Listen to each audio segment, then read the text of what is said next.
I sit on the Senate Finance and Budget Committee, and in our last sitting, the vice chair, who was then chairing, advised us that during tomorrow's breakfast meeting, one of the leaders of the Republic will address the Senate. So the clarification I seek is that in that meeting, I was in the minority. I would have rather that if such a thing should take place, it should be pursuant to Standing Order number 29. Mr. Speaker, if indeed it is true, why are we not pursuing Standing Order number 29? Instead, we are allowing this dignitary to sneak into this very important meeting for discussing the formula for sharing revenue. Senator Boni, indeed, it has been indicated to me by both the majority leader and the minority leader that the Honorable Prime Minister and party leader for the Orange Democratic Movement will be coming for purposes of consulting with members of the Senate on the DAF formula. He is not coming pursuant to the standing order that you have just invoked. He's coming in a consultative forum where we will sit to hear his thoughts, and thereafter we will also put our heads together as the House behind a closed door to deliberate and try to see if he can be able to hammer consensus on this formula. As and when he's coming to address the Senate in open plenary, then certainly that standing order will be invoked, but not for purposes of tomorrow's meeting.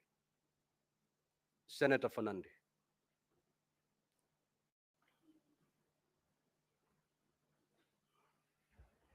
Maybe, Speaker, I needed your guidance because further interpretation of Standing Order number 29, while I appreciate we can caucus and parliamentary caucuses are allowed and consultations are allowed, the interpretation of Standing Order number 29 says there can be modification. So we really want to know the modification that your office and the clerk's office will apply, because these are distinguished visiting dignitary. He is not the ordinary mortal. The holopolois of the street. This is one of the prime ministers of this republic, Mr. Speaker. Is one of the senior members of broad-based government, Mr. Speaker, and he has the eye and the ears of the president. So we really need on how we can prepare on how to receive him and how to engage. And it is important, Speaker, that even as we sit, what will be the agenda? Because many Kenyans will really want to know, knowing that the former prime minister, as they say, Papa Podpek, has always been on the agenda of having money devolved to counties and also removal of NTCDF. So it is important so that as we go to consultation, the modification of Standing Order number 29. I thank you, Mr. Speaker. You know, honorable senators, our standing orders can only be invoked when the Senate is officially sitting.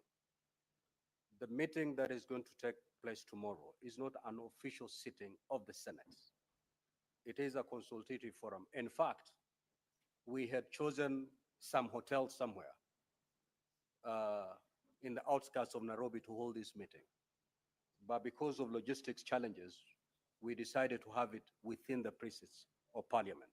So it is not a sitting for purposes of our standing orders. Next order.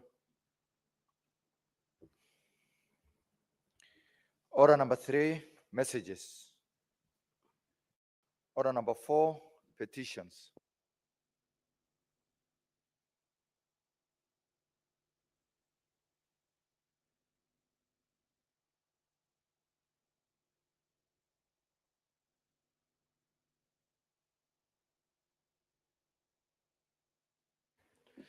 Senator Boni, take your seat. Just about to report a petition.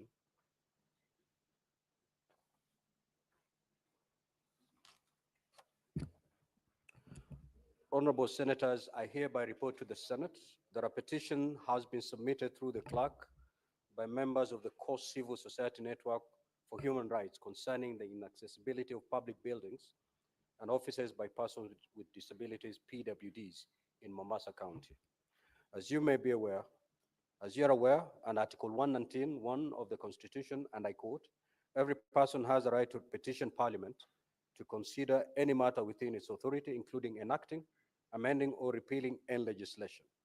Honorable Senators, the silent issues raised in the petition are as follows. One, there are majority of public buildings in Mombasa County, including Bima Towers, the Betting and Control Building, the Office of the Deputy Commissioner of Movita, the Mombasa County Assembly, Uhuru Nakazi, the Mombasa Law Courts, and the National Environment and Management Authority are inaccessible to persons with disabilities, PWDs.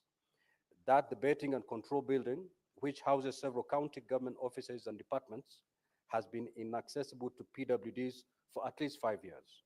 That the Uhuru Nakazi Building, which accommodates major government offices, including the National Council for Persons with Disabilities, often has lifts that are out of service. That despite numerous reservations, the Mombasa County Assembly has not complied with the accessibility requirements, and its gallery remains inaccessible to PWDs. That the officers of the Deputy Commissioner from Vita at Treasury Square lack access, provisions, and lifts for PWDs. Additionally, the building housing the Mombasa Law Courts also lacks lifts, with most courtrooms located on the first floor. That the petitioners have made several attempts to resolve the concerns presented in the petition with the Department of Lands, Housing and Urban Planning, the National Councils for Persons with Disability, the Mombasa County Commissioner, the Governor of Mombasa County, the Speaker of the County Assembly of Mombasa, and the National Gender and Equality Commission, all of which have yielded unsuccessful results. Consequently, the petitioner prays that the Senate intervenes by doing the following. One, instituting an inquiry into the status of accessibility of all buildings in Mombasa County to persons with disabilities in accordance with the Constitution and all other relevant regulations and standards. And two, making recommendations to relevant government agencies to ensure that all buildings in Mombasa County are accessible to PWDs. Now, Honorable Senators, pursuant to Standing Order 2381, the petition is hereby committed to the Committee on Labor and Social Welfare for consideration. And in terms of Standing Order 2382, the committee is required, in not more than 60 calendar days from the time of reading the prayer, which is today, to table its report to the Senate for consideration. I thank you. Next order. Order number 5, papers. Order number 6, notices of motion. Senator Joe Newton. Senator Newton.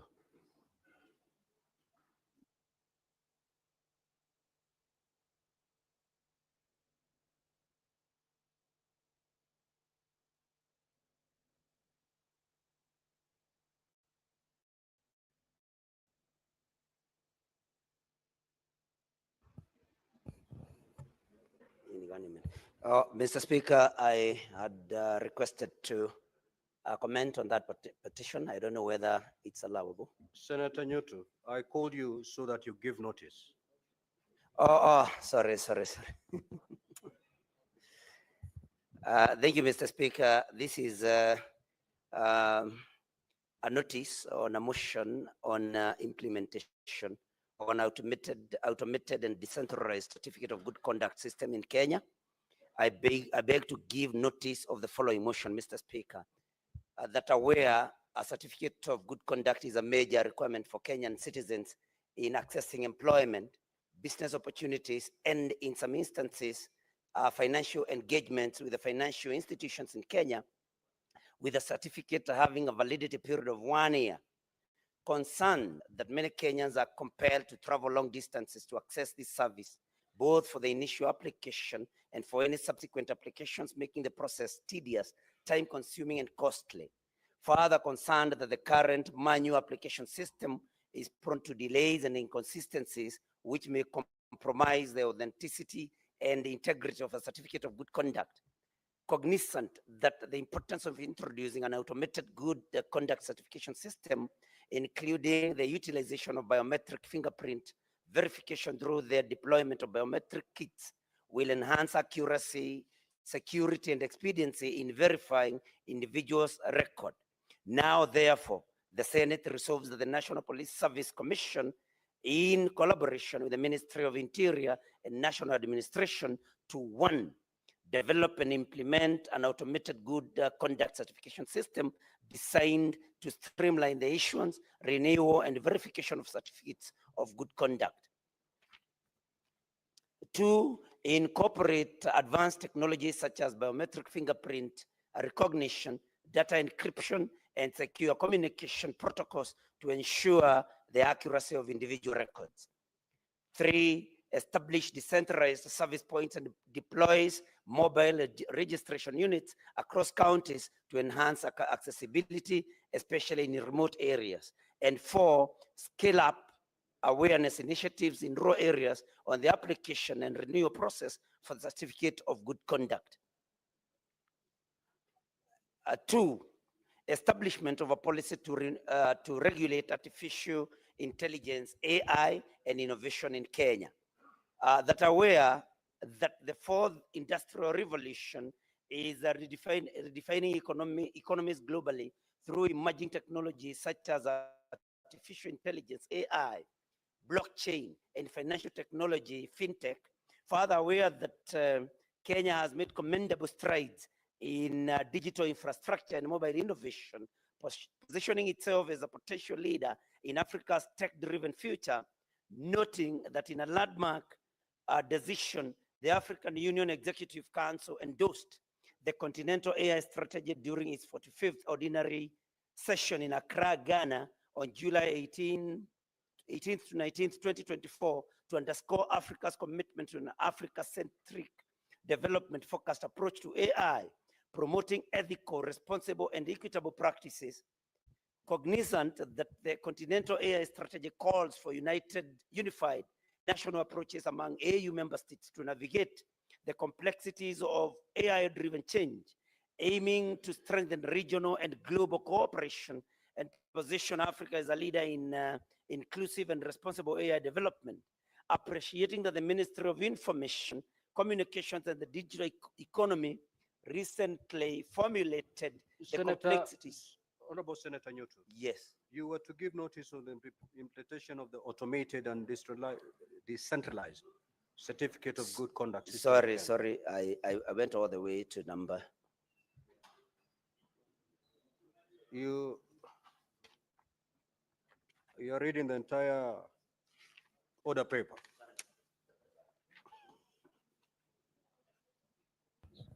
Sorry, Mr. Speaker, for that particular mishap. Mr. Speaker, I beg to give notice of that motion that I had read before. Thank you, Senator Karungo Watangwa.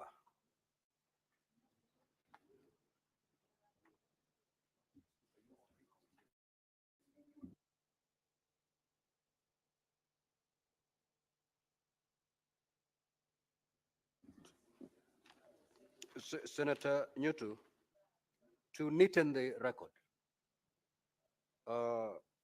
you may have to give notice afresh. Yes. Okay, Mr. Speaker. Because we're going to disregard all that you've said. Okay. Sorry for that, Mr. Speaker. Then this notice of motion on implementation of an automated and decentralized certificate of good conduct system in Kenya. And I beg to give notice of the following motion, that aware that a certificate of good conduct is a major requirement for Kenyan citizens in accessing employment, business opportunities, and in some instances, financial engagement with financial institutions in Kenya, with the certificate having a validity period of 1 year.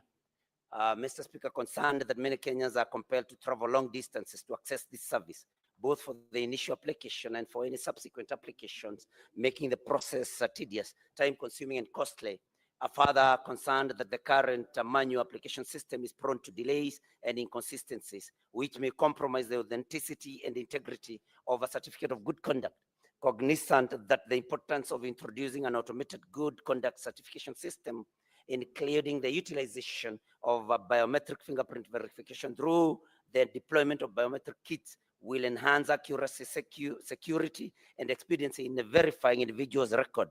Now, therefore, the Senate resolves that the National Police Service Commission, in collaboration with the Ministry of Interior and National Administration, to 1, develop and implement an automated good conduct certification system designed to streamline the issuance, renewal, and verification of certificates of good conduct. Two, Mr. Speaker, incorporate advanced technologies such as biometric fingerprint recognition, data encryption, and secure communication protocols to ensure the accuracy of individuals' records. Three, establish decentralized service points and deploys mobile registration units across counties to enhance accessibility, especially in remote areas. And number four, Mr. Speaker, scale up public awareness initiatives in rural areas on the application and renewal process for the certification of good conduct. I beg to move, Mr. Speaker. Senator Karungo Athangwa is not present. This notice is deferred. Next order, clerk.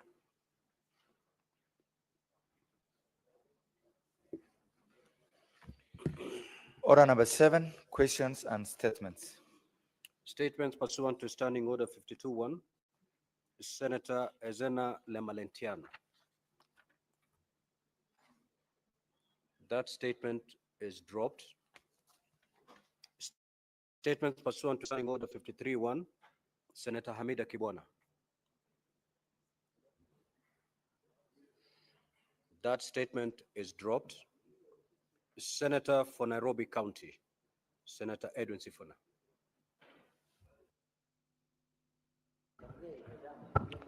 Thank you, Honorable Speaker. I rise pursuant to Standing Order 53-1 to seek a statement from the Standing Committee on Labor and Social Welfare on a matter of national concern regarding the state of affairs at the Kenya Rugby Union.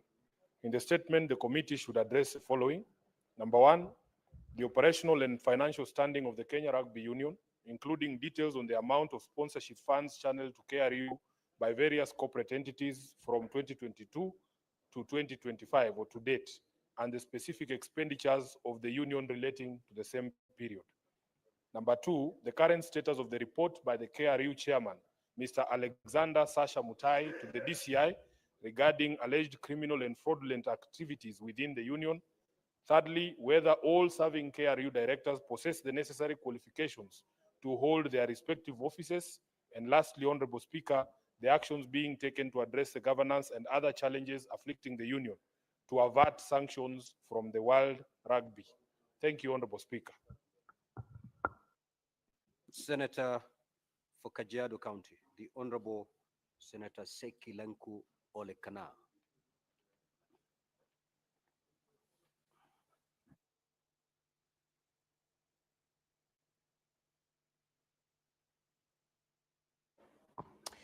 Thank you, Honorable Speaker. I request for a statement on the ongoing constructions of a hotel within Ngong Forest. Mr. Speaker, sir, I rise pursuant to Standing Order 53-1 to seek a statement from the Standing Committee on Lands, Environment and Natural Resources on a matter of national concerns regarding the ongoing construction of a hotel within Ngong Road Forest adjacent to a sanctuary area. Mr. Speaker, sir, civil societies organizations, including the Green Belt Movement and the general public, have raised serious concerns over the constructions of a hotel within the protected forest reserves. This development seriously breaches environmental protections laws, planning regulations, and public trust. In the statement, the committee should address the following. The identity of the developer currently constructing the hotel within the Ngong Road Forest, the finding of the environmental impact assessments for the constructions of projects, and whether the public was informed and or involved in the assessment as completed by the Environmental Management and Coordination Act, whether the construction project was approved by relevant authorities, including the Kenya Forest Service, the relevant or county governments, and the National Environmental Management Authority, and if so, obtain information on the legal basis of such approval, considering Ngong Forest status as a gazetted forest reserves. Thank you, Honorable Speaker. The Senator for Taita Taveta County, the Honorable Senator Maruma.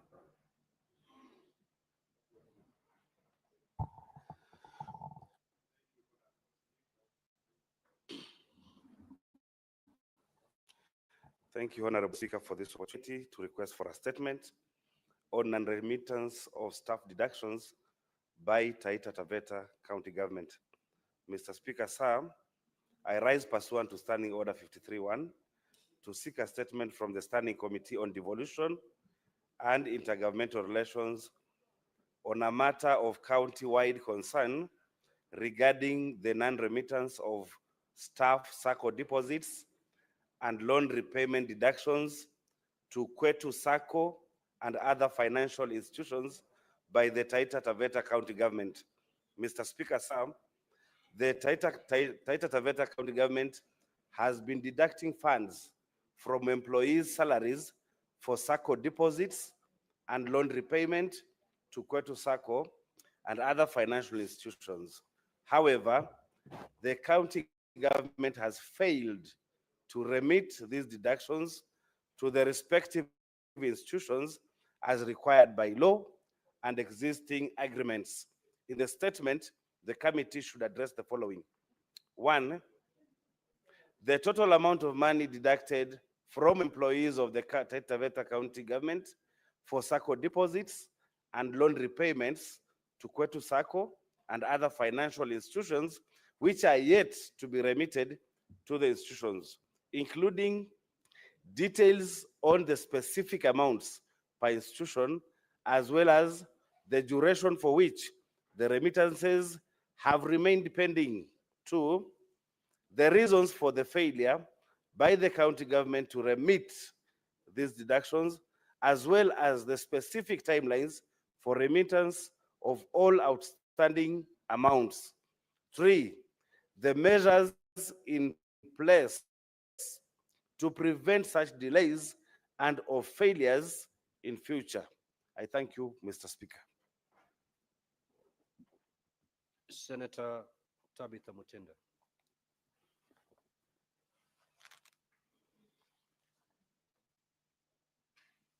That statement is dropped.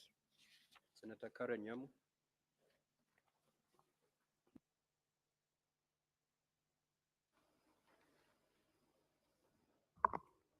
Thank you, Mr. Speaker. I rise pursuant to Standing Order 53-1 to seek a statement from the Standing Committee on National Security, Defense and Foreign Relations on a matter of county-wide concern regarding the ongoing harassment, abuse, and violent eviction of hawkers in the Nairobi Central Business District by the Nairobi City County Enforcement Officers.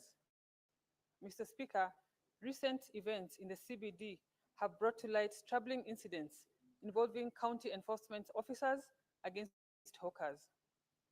These include physical assault, extortion, and sexual abuse, particularly targeting female hawkers.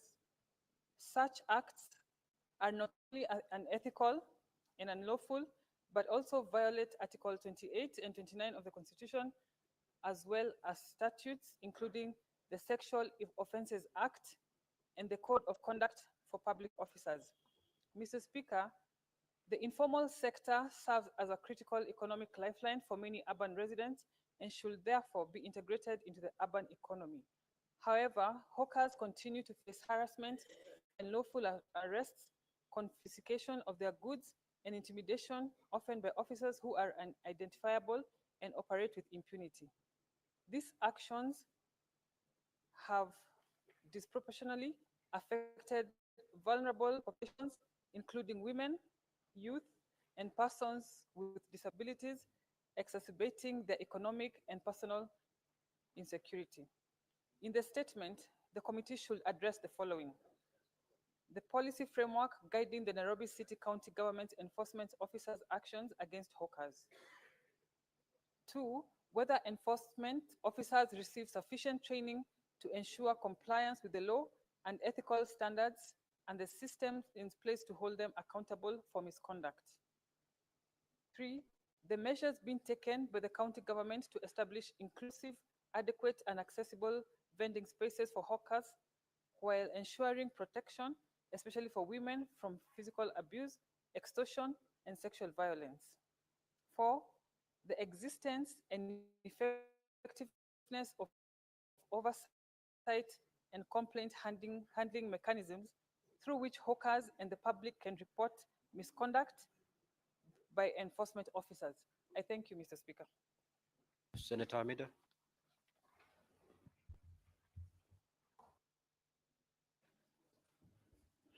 Thank you, Mr. Speaker. My statement is regarding status of housing facilities for forest rangers under the Kenya Forest Service. Mr. Speaker, sir, I rise pursuant to Standing Order 53-1 to seek a statement from the Standing Committee of Land, Environment and Natural Resources on a matter of national concern, namely the status of housing facilities for forest rangers under the Kenya Forest Service, KFS. Mr. Speaker, sir, forest rangers play a vital role in protecting forests, which are essential for biodiversity, water catchment, climate regulation, and the livelihoods of millions. Despite this, their welfare, especially housing, remains severely overlooked. Many rangers live in sanitary conditions without basic amenities, and some are even forced to stay in makeshift shelters or tents near forest outposts. Supporting forest conservation requires investing in decent, sustainable housing for rangers, as it is both a welfare issue and a matter of national and environment security. In the statement, the committee should address the following: the current state of the housing infrastructure for forest rangers at all Kenya Forest Service stations and outposts across the country. Number 2, measures that the Kenya Forest Service has taken to assess, maintain, or upgrade existing housing facilities for its personnel. Number 3, plans for the Ministry of Environment, Climate Change and Forestry to invest in sustainable, safe and decent housing for forest rangers, including through public-private partnerships, and indicate any projected timelines for implement these improvements. Finally, budgetary allocations and policy frameworks in place to support the long-term welfare of forest rangers, particularly in relation to their living conditions. I thank you, Mr. Speaker. Thank you. Honorable Hezana, you may proceed to make your statement pursuant to Standing Order 52. And thereafter, we'll move to comments.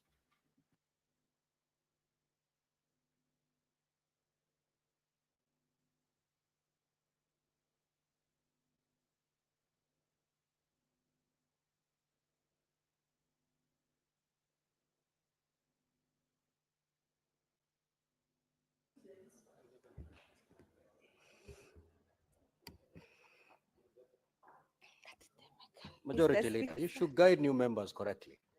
You should not scare them. Proceed, Honorable Senator.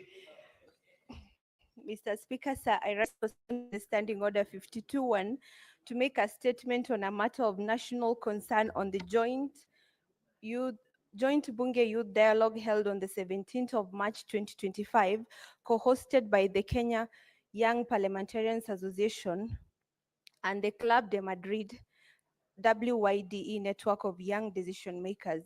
The event took place within the precincts of Parliament at the Kenyatta International Conference Center. Mr. Speaker, sir, this dialogue was a deliberate and strategic intervention designed to bridge the persistent gap between youth-led civic action and formal policy making.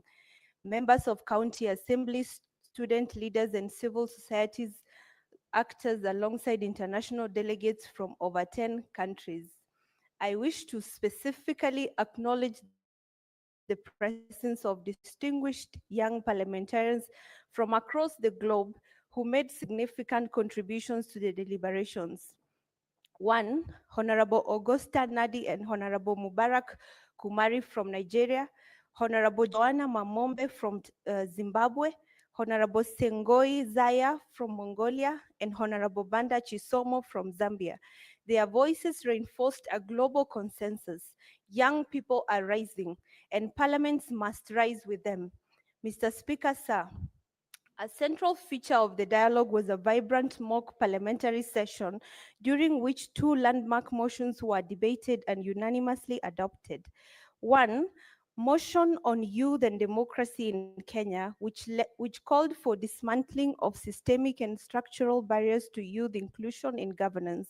It emphasized the need for civic education, political reform, and institutional recognition of youth voices.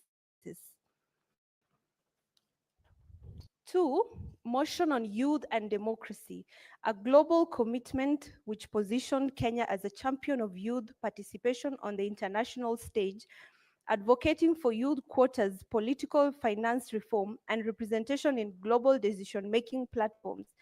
These motions were not abstract, they were rooted in lived experiences. The discussions captured the frustration of young people facing exclusion from political party structures, economic disempowerment, lack of civic awareness, and tokenistic representation. Mr. Speaker, sir, the dialogue did not merely diagnose the problem, it chartered a course for action. KYPA, in collaboration with Club de Madrid and relevant stakeholders, committed to a concrete, actionable framework, including 1, cascading mock parliaments to all 47 counties with institutional backing, trench civic education and participatory governance. 2, establishing a youth policy consolidation framework to link grassroots concern to national legislation and policy making. 3, institutionalizing structured youth dialogues in partnership with county governments and assemblies. 4, creating safe civics platforms for marginalized and rural youth, particularly in arid, informal, and underserved regions. 5th, developing a digital engagement portal to enable real-time issue tracking and feedback between youth and parliament. Last but not least, tabling youth-led proposals in both houses of parliament with a commitment to follow through to implementation. Mr. Speaker, sir, with over 75% of Kenya's population under 35, Kenya's democracy cannot afford to sideline its youth. This dialogue affirmed that young people in Kenya are not asking for charity, they are demanding equity, representation, and access.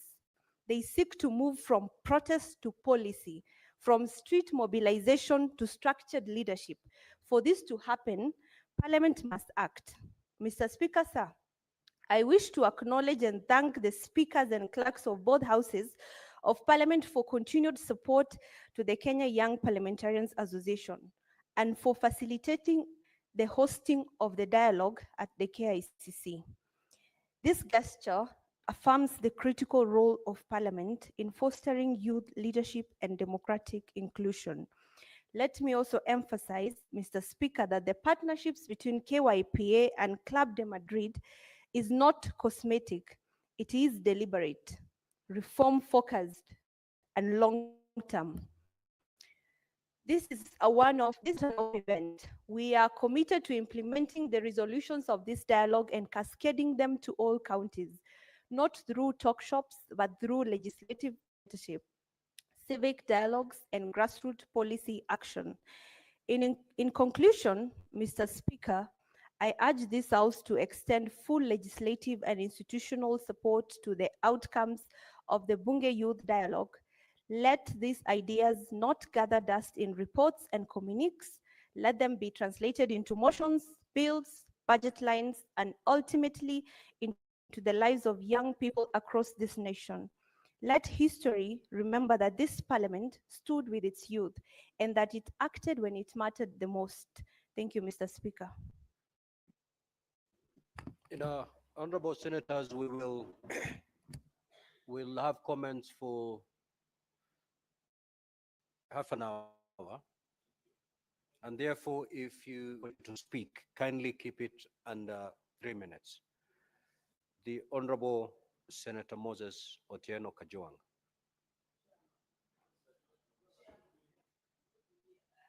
The Honorable Senator Cheriot Aaron Mr. Speaker, I thank you. Mr. Speaker, I rise to comment on this statement by Senator Edwin Sifuna on the operations of KRU. As a fan of rugby and sports in general, Mr. Speaker, it must be our interest to ensure that our federations function optimally. And anytime there are accusations of either maladministrations in those institutions. Any fan of sports must take in interest. And therefore, I hope that KRU shall be open to this kind of scrutiny. And perhaps even as a house, we can assist them to achieve their objectives, because it's not just about pointing fingers of accusation, but finding nexus through which we can collaborate with them, Mr. Speaker, to ensure that we take rugby to even greater levels than what it already is. While still on the topic of sports, Mr. Speaker, I must express great dissatisfaction with the operations at Sports Kenya, Mr. Speaker. You know, Mr. Speaker, that this country has only one continental tour known as the Kipkeino Classic, and it happens once every year. We are the only African country, actually, that has the honor of serving, of host actually that international, a gold league standard competition, Mr. Speaker. And this year, I saw a memo being released yesterday by Sports Kenya that because of the unavailability of Nyayo Stadium and Kasarani, it shall be held at the Ulinzi Stadium. That cannot be the case, Mr. Speaker. I am told that Sports Kenya gave a contractor to repair the running track at Nyayo Stadium. Some fellow who could not tell the difference between glue to use on that tartan, and therefore they showed up with super glue and ended up messing up the entire track. If that is a case and Kipkeino Classic, Mr. Speaker, is held at Ulinzi and we end up losing the hosting right of that institution, I don't see why the board and the CEO of Sports Kenya should remain in office. It's really unfortunate, Mr. Speaker. We still have time up to the 31st of May, where this event will be happening, for them to put their act together. But we cannot tolerate, Mr. Speaker, that kind of, you cannot expect, Mr. Speaker, that international athletes will run on the same track where Senator Cherargei normally trains, Mr. Speaker, to Lindsay. That's really unfortunate and uncalled for. Therefore, I hope, Mr. Speaker, that before the 31st of May, Sports Kenya will put its act together and we will have a gold standard competition in the name of Kipkeino Classic 2025. I thank you. Senator Sifuna. Speaker, allow me to make a comment on the statement that was brought by the Senator for Kajiado, the Honorable Seki.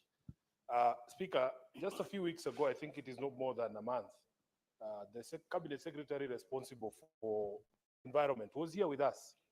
And part of the problem we raised with the way that the Kenya Forest Service manages public relations is that they never tell the public when they are planning to do something, or engage even the stakeholders in the community when they're developing plans for anything to do with our forests. You will wake up one day and the Karura forest is trending, they are cutting trees, they have not told anybody, and then they come and tell you they were harvesting mature trees.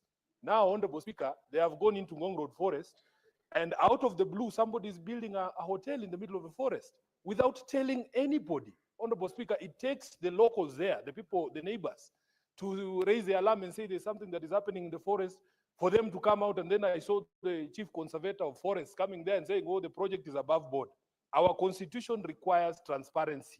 When you are dealing with public property, all it takes, Honorable Speaker, is for KFS to tell us, these are the plans for this particular forest, engage the stakeholders, engage the public, let us have NEMA on board, so that we are all clear that there is a project that is happening and this is how it's going to benefit us, especially when it comes to conservation of a forest.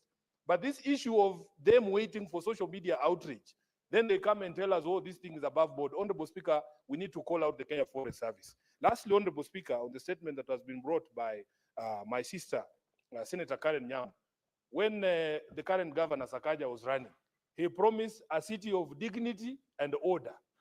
I will leave it to the public to judge his performance so far, whether there is dignity and there is order in this city. Honorable Speaker, because my office is across from me is at KICC, sometimes even leaving KICC is difficult. There's hawkers protesting at his office every day. The inhumane manner in which these Kanjos continue to handle the people, Honorable Speaker, we have to call him out, because he's the one who made a specific promise. It is as if these city council askaris, Honorable Speaker, are incorrigible. That even when he promised us that he's going to take them for trainings about how do you need, what training do you need to be humane when you're doing your job, Honorable Speaker? Just recently, the PWDs who also do their business on the streets in Nairobi were kicked out. And Honorable Speaker, you know, these are people who need to be handled with care. Every single day you wake up, Honorable Speaker, there is a case of these Kanjos mishandling Kenyans and the people of Nairobi. So when the governor appears before this committee, let him answer to the people of Nairobi what is going on with this force. I thank you, Honorable Speaker. Senator Boni. Mr. Speaker, Parliament kept quiet when Professor Wangari Maathai single-handedly fought the then president of Kenya, over grabbing of Uhuru Park, because they wanted to put up a hotel of 60-story. I want to congratulate Senator Seki that now you have allowed Parliament to speak to this attempt to grab the Ngong Road forest. Mr. Speaker, the committee must clearly tell the country who is the developer. Two, does Ngong Road forest still exist, or these politicians have excised it and shared it among themselves? Mr. Speaker,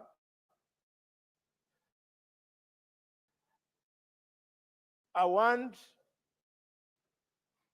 to request members of the public to forgive some politicians. Not all politicians want to have land in the city. A green space in a city is a big thing. It must not take any effort to protect it. And because this is not an accident, Mr. Speaker, this developer actually went there, received permits, he was given licenses, he has even cut trees in that place, Mr. Speaker. Mr. Speaker, it must concern this House that this attempt is a stone throw away from Talanda City. So these greedy people, corrupt people, they are dying to have a hotel next to the new city so that they can do business. All this is vanity. Why don't they ask God? God will tell them that whether they like it or not, the law will catch up with them, and death is going to catch up with them. Let us protect Nairobi, the famous green city in the sun. Mr. Speaker. Senator Morgan.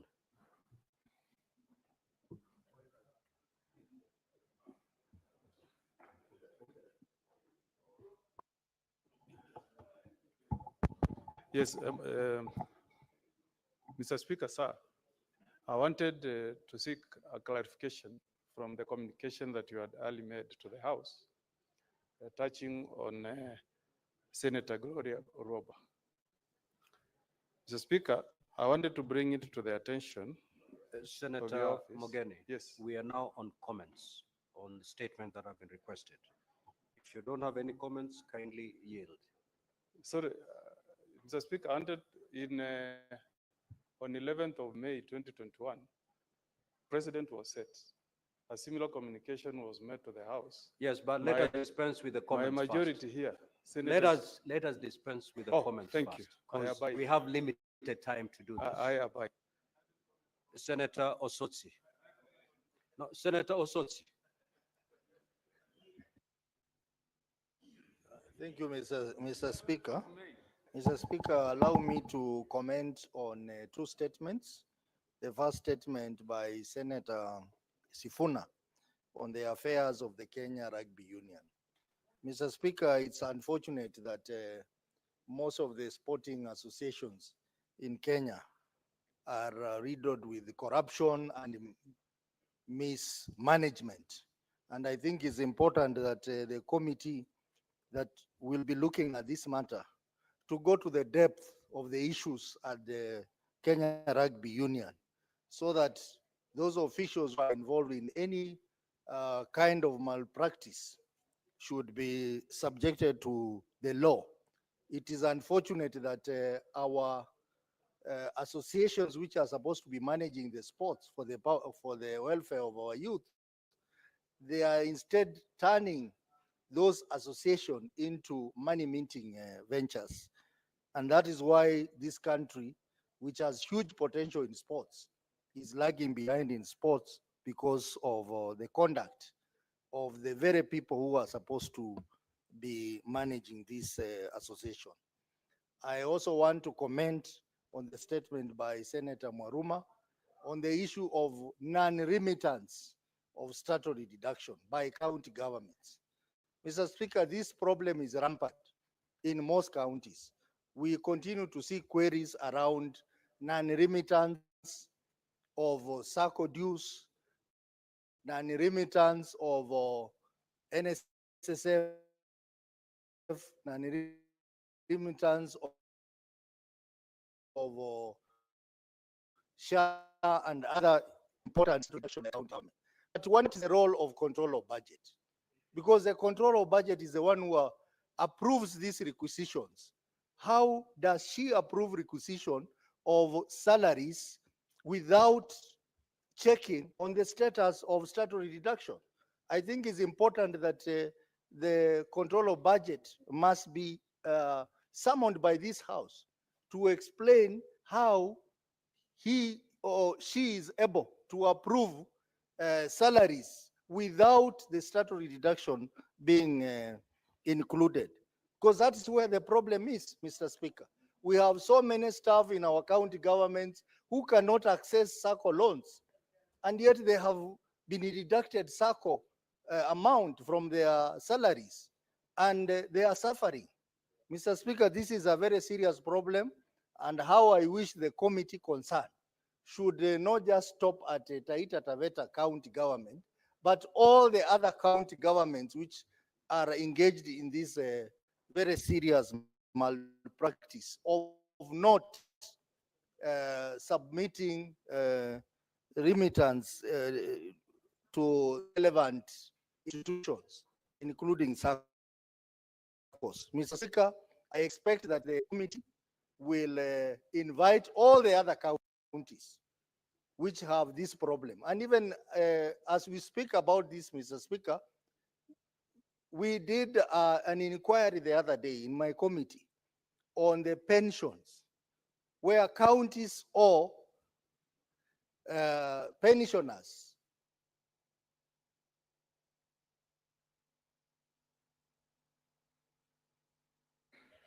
Senator Fernandi. Thank you, Mr. Speaker. Sir, I rise to support the statement by Senator Edwin Watenya Sifuna on the affairs of Kenya Rugby Union. Mr. Speaker, sports associations have turned into conclaves and enclaves of perpetuating corruption, and they feel that they cannot be held accountable. Mr. Speaker, as much as some of us are fans of sports, it does not give the license to officials in our sports federation to carry out the bad manners that we are seeing that they are trying to do. Mr. Speaker, I want to demand the following as a progress.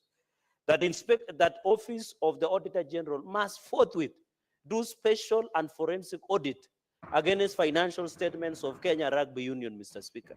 Secondly, the DCI must fast track the investigations of fraudulent activities within Kenya Rugby Union, Mr. Speaker, and be held accountable. I normally see DCI very efficient when it comes to arresting politicians. I want to test their efficiency in concluding this investigation into fraudulent activities in Kenya Rugby Union. Mr. Speaker, the fourth point is the number of board members. Their terms have expired. Mr. Speaker, we should follow the law in this country. Mr. Speaker, and that is why I'm saying football, and I want to challenge officials of Sports Federation, Basketball, Athletics Kenya, Federation of the Football, Mr. Speaker, all federations, including Kenya Rugby Union Federation. Why do they fear elections? As politicians, we don't fear elections. Mr. Speaker, you remember Athletics Kenya have never held elections for almost 10 years. There's 15 years, they are staying longer than Mugabe. Why Mugabe's of this world? What is so special in clinging to power in our federations, Mr. Speaker? What I must say, the other day, Football Federation of Kenya held elections, Mr. Speaker, and nothing has happened. What is it that Kenya Rugby Union fear in holding an election for part of transparency and accountability, Mr. Speaker? And I want to assure the Senator of Nairobi, we are in this together to the full whole, Mr. Speaker. We must fix the mess in Kenya Rugby Union. It cannot be business as usual, Mr. Speaker. Finally, on Senator Karen Nyamu's statement on harassment, Mr. Speaker, the current governor told us, Sakaja, that lazima I work. Unfortunately, I work. That's the position. It doesn't work. Mr. Speaker, how can you? I was embarrassed. I expected the women of this country to be demonstrating on streets for sexual harassment in the guise by this Askaris, Mr. Speaker. How can you harass the disabled, the PWDs, Mr. Speaker? The mama bogas, the border, the hustlers, Mr. Speaker. We will not allow Sakaja to get away with this. It must be dealt with. I thank you, sir. Senator. Thank you, Mr. Speaker.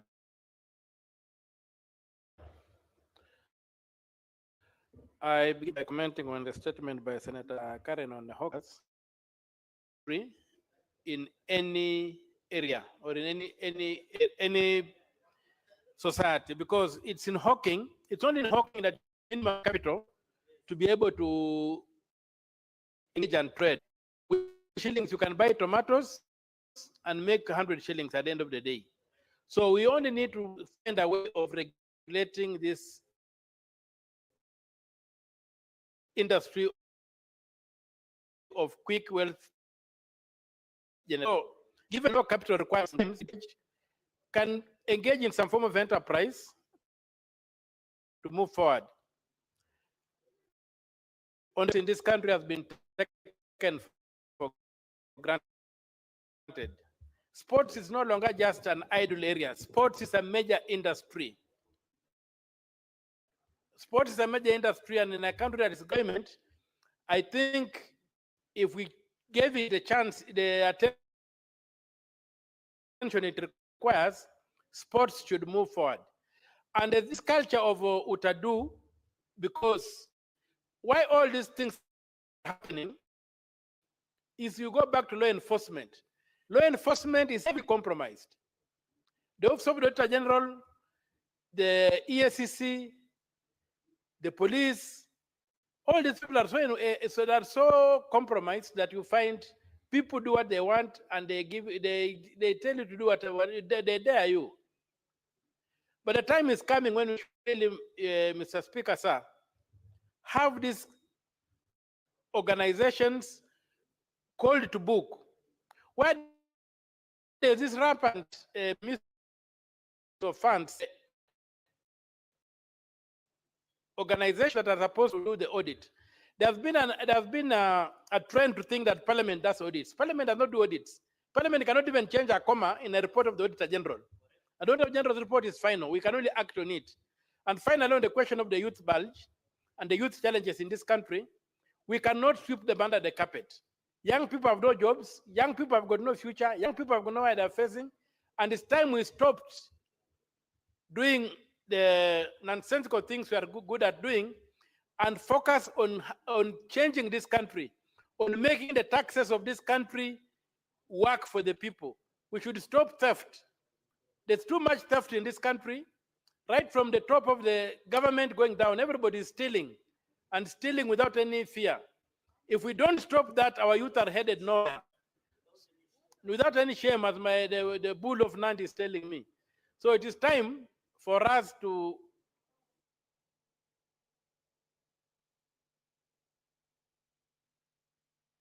Senator Kinyua.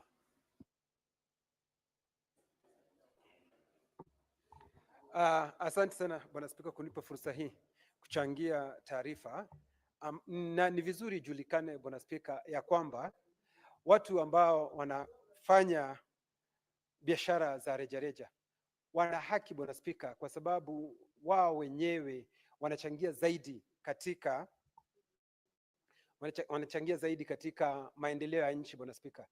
Na ikumbuke sisi tulisema ya kwamba tulikuwa tukifanya siasa ya kwamba wale walalahoi wanapaswa wawe wakiangaliwa Bwana Spika. Haitakubalika Bwana Spika, na ni jambo la kuvunja moyo sana ikiwa wale ambao wanafanya biashara za rejareja hawapewi fursa Bwana Spika, wanahangaishwa, kusumbuliwa Bwana Spika.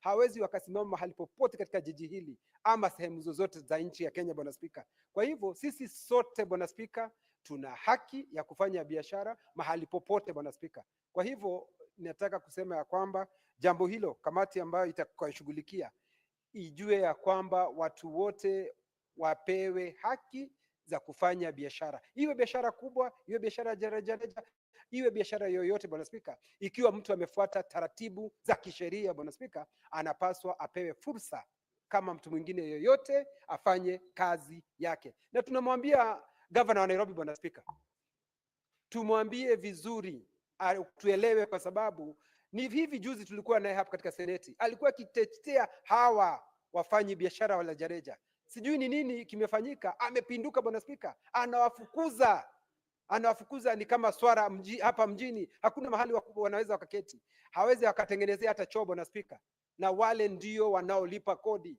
Bwana Spika. Kwa hivyo ni vizuri hata wao waangaliwe, Bwana Spika. Asanti na nashukuru. Senator Wambua.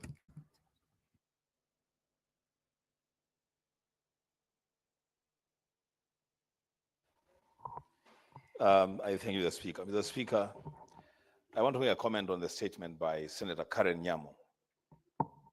Karen Nyamu, Senator, I'm making a comment on your statement. It will be important for you to listen because it's an important statement. Mr. Speaker, when on December 17th, 2010, a vendor by the name Mohamed Bouaziz in a small city in Sidi in Tunisia set himself on fire outside the office of the governor. To the eyes of many people, it was just a vendor who was expressing frustration because of harassment by the city county government at that time.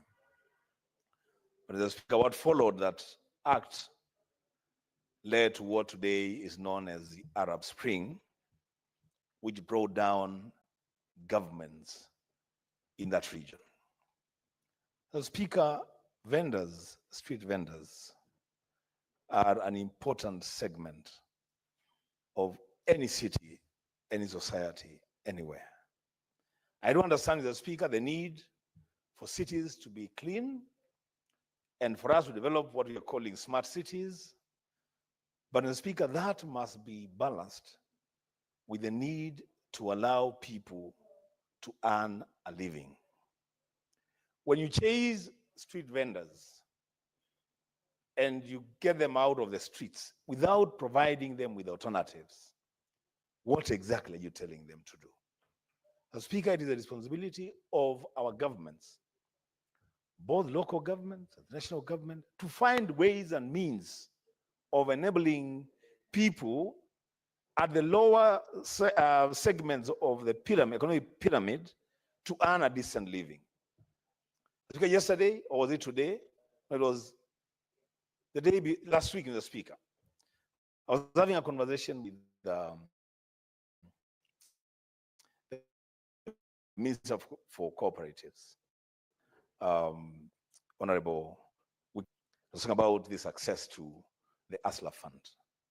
And I'm wondering, Mr. Speaker, on the one hand, the national government is enabling access to funds for young people to start small little businesses. On the other hand, Mr. Speaker, the city county government of Nairobi is chasing those very young people from doing their businesses on the streets of Nairobi. What would have been better, Mr. Speaker, is for the county government of Nairobi to provide premises, places where vendors can do decent business. But charging young people with batons and women and beating them up, Mr. Speaker, to get them out of the street, Mr. Speaker, I think we are way, way past that era. And I want to call upon our friend, Senator Governor Sakaja, to rethink that strategy of getting vendors out of the streets. There are better ways of doing it, Mr. Speaker, than beating up people and chasing them from the streets. I thank you, Mr. Speaker. Senator Newton. Asante Bwana Spika.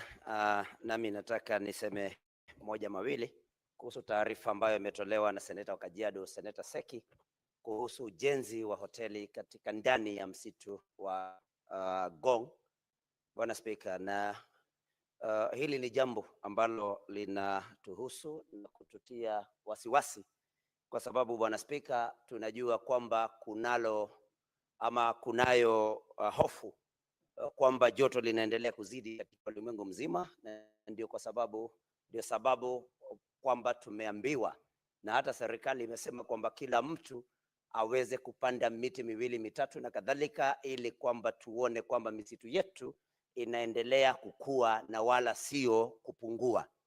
Bwana Spika, kama walivyotangulia kusema wenzangu, wale ambao wametwikwa jukumu la kulinda misitu wamekuwa wakilala katika kazi zao, na mahali ambapo ama wakati ambapo wananchi ama mashirika tofauti wanapoleta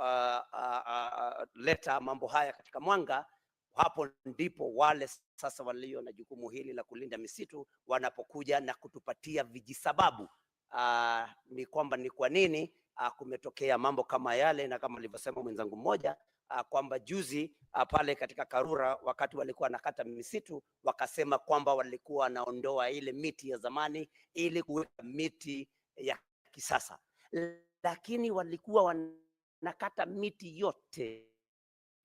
Ikiwa walikuwa wanataka kuondoa miti ya zamani na miti ile mingine sasa ya kisasa, wangekuwa wanakata michache, wanaacha michache. Kwa hivyo wanapokata miti kwa kijumla, tunashuku kwamba kuna watu wanaotaka kufanya mijengo ndani ya misitu, na ni lazima Bwana Spika, kulingana na katiba, ni lazima kwamba kabla ya kukata miti katika msitu kwamba umma uulizwe maoni yao, waweze kutoa maoni, na ni lazima kamati ambayo itachunguza swala hili ituambie, je, umma ulihusishwa? Je, umma ulipohusishwa waliamua aje? Je, walipitisha kwamba hoteli ijengwe mle ndani ya msitu? Na hoteli ile inajengewa nani? Ni nani mwenye kujenga ile hoteli? Manake Bwana Spika, kilicho muhimu sana ni kujua kama ni nani anayejenga ndani ya hoteli, kwa sababu naamini yule ambaye anajenga ndani ya hoteli hii ndani ya msitu ni lazima ni mtu aliye na ushawishi mkubwa katika serikali, na kwa hivyo ni lazima tujue ni nani.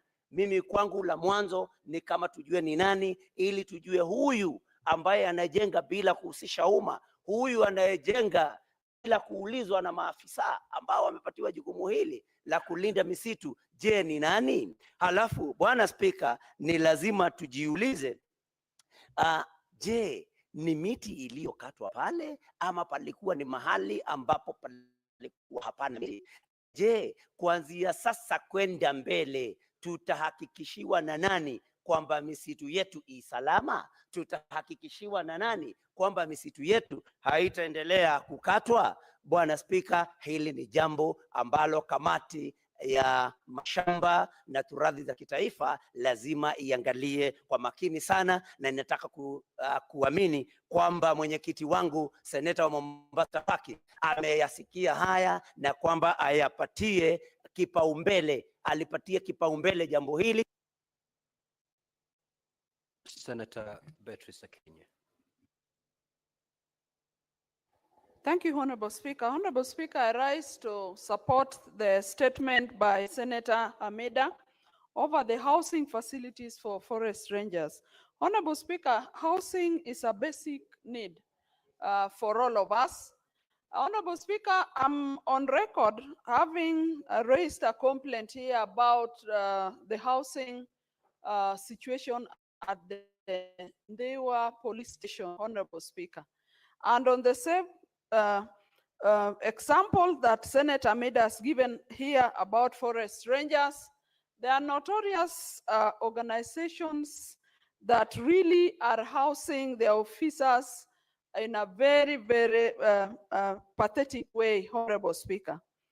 There was really no need of having officers serving the public, but when you go to where they stay, And in houses provided by governments, the housing is pathetic, Honorable Speaker. This even reflects on the services that they give out there to Kenyans. Honorable Speaker, the housing state of the police officers in Ndewa police station, a station that is old, a station that houses over 100 police officers. If you go to that station, Honorable Speaker, you can only sympathize with the officers.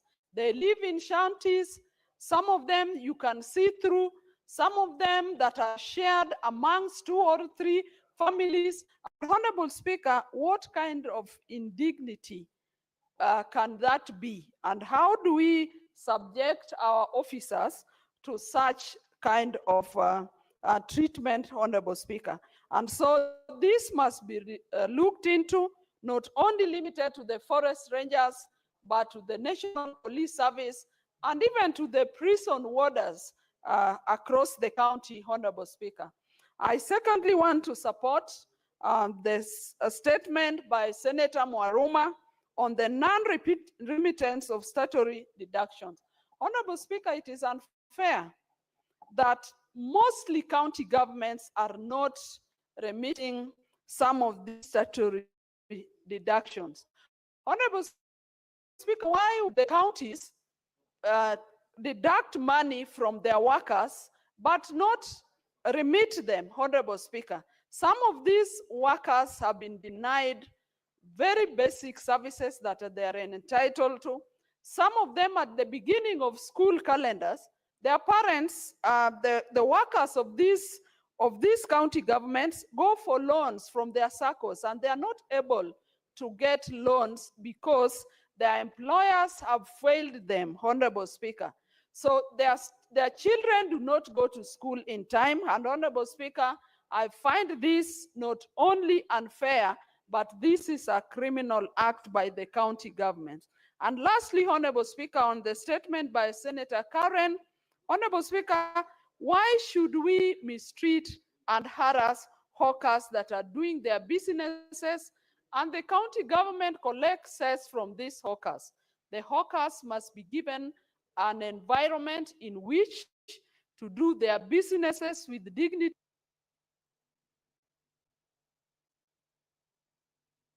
Senator Joyce.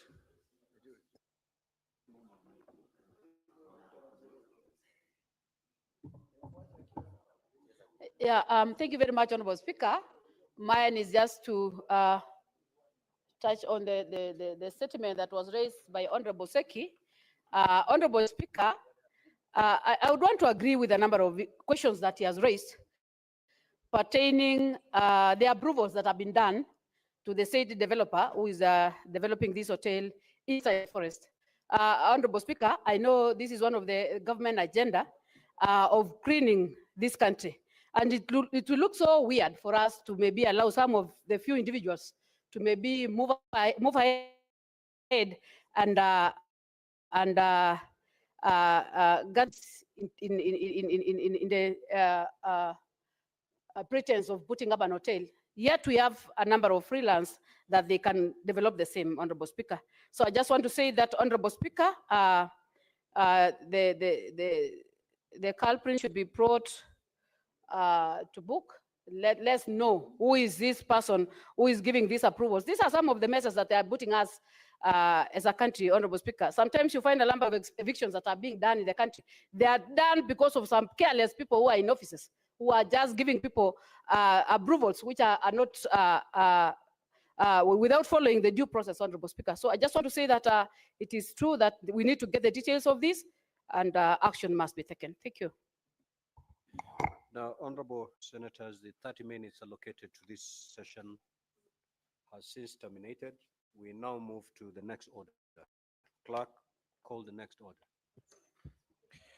Order 8, the Division of Revenue Bill, National Assembly Bills number 10 of 2025. Second reading, resumption of debate. Now, at the interruption of debate on Wednesday, 21st May 2025, during the morning session, Senator Karungo Thangwa had the floor and he had a balance of 12 minutes. I do not see him in the House. We will therefore proceed to allow other senators to pick it from there. Senator Faki. Asante Mheshimiwa Spika kwa kunipa fursa hii kuchangia mswada wa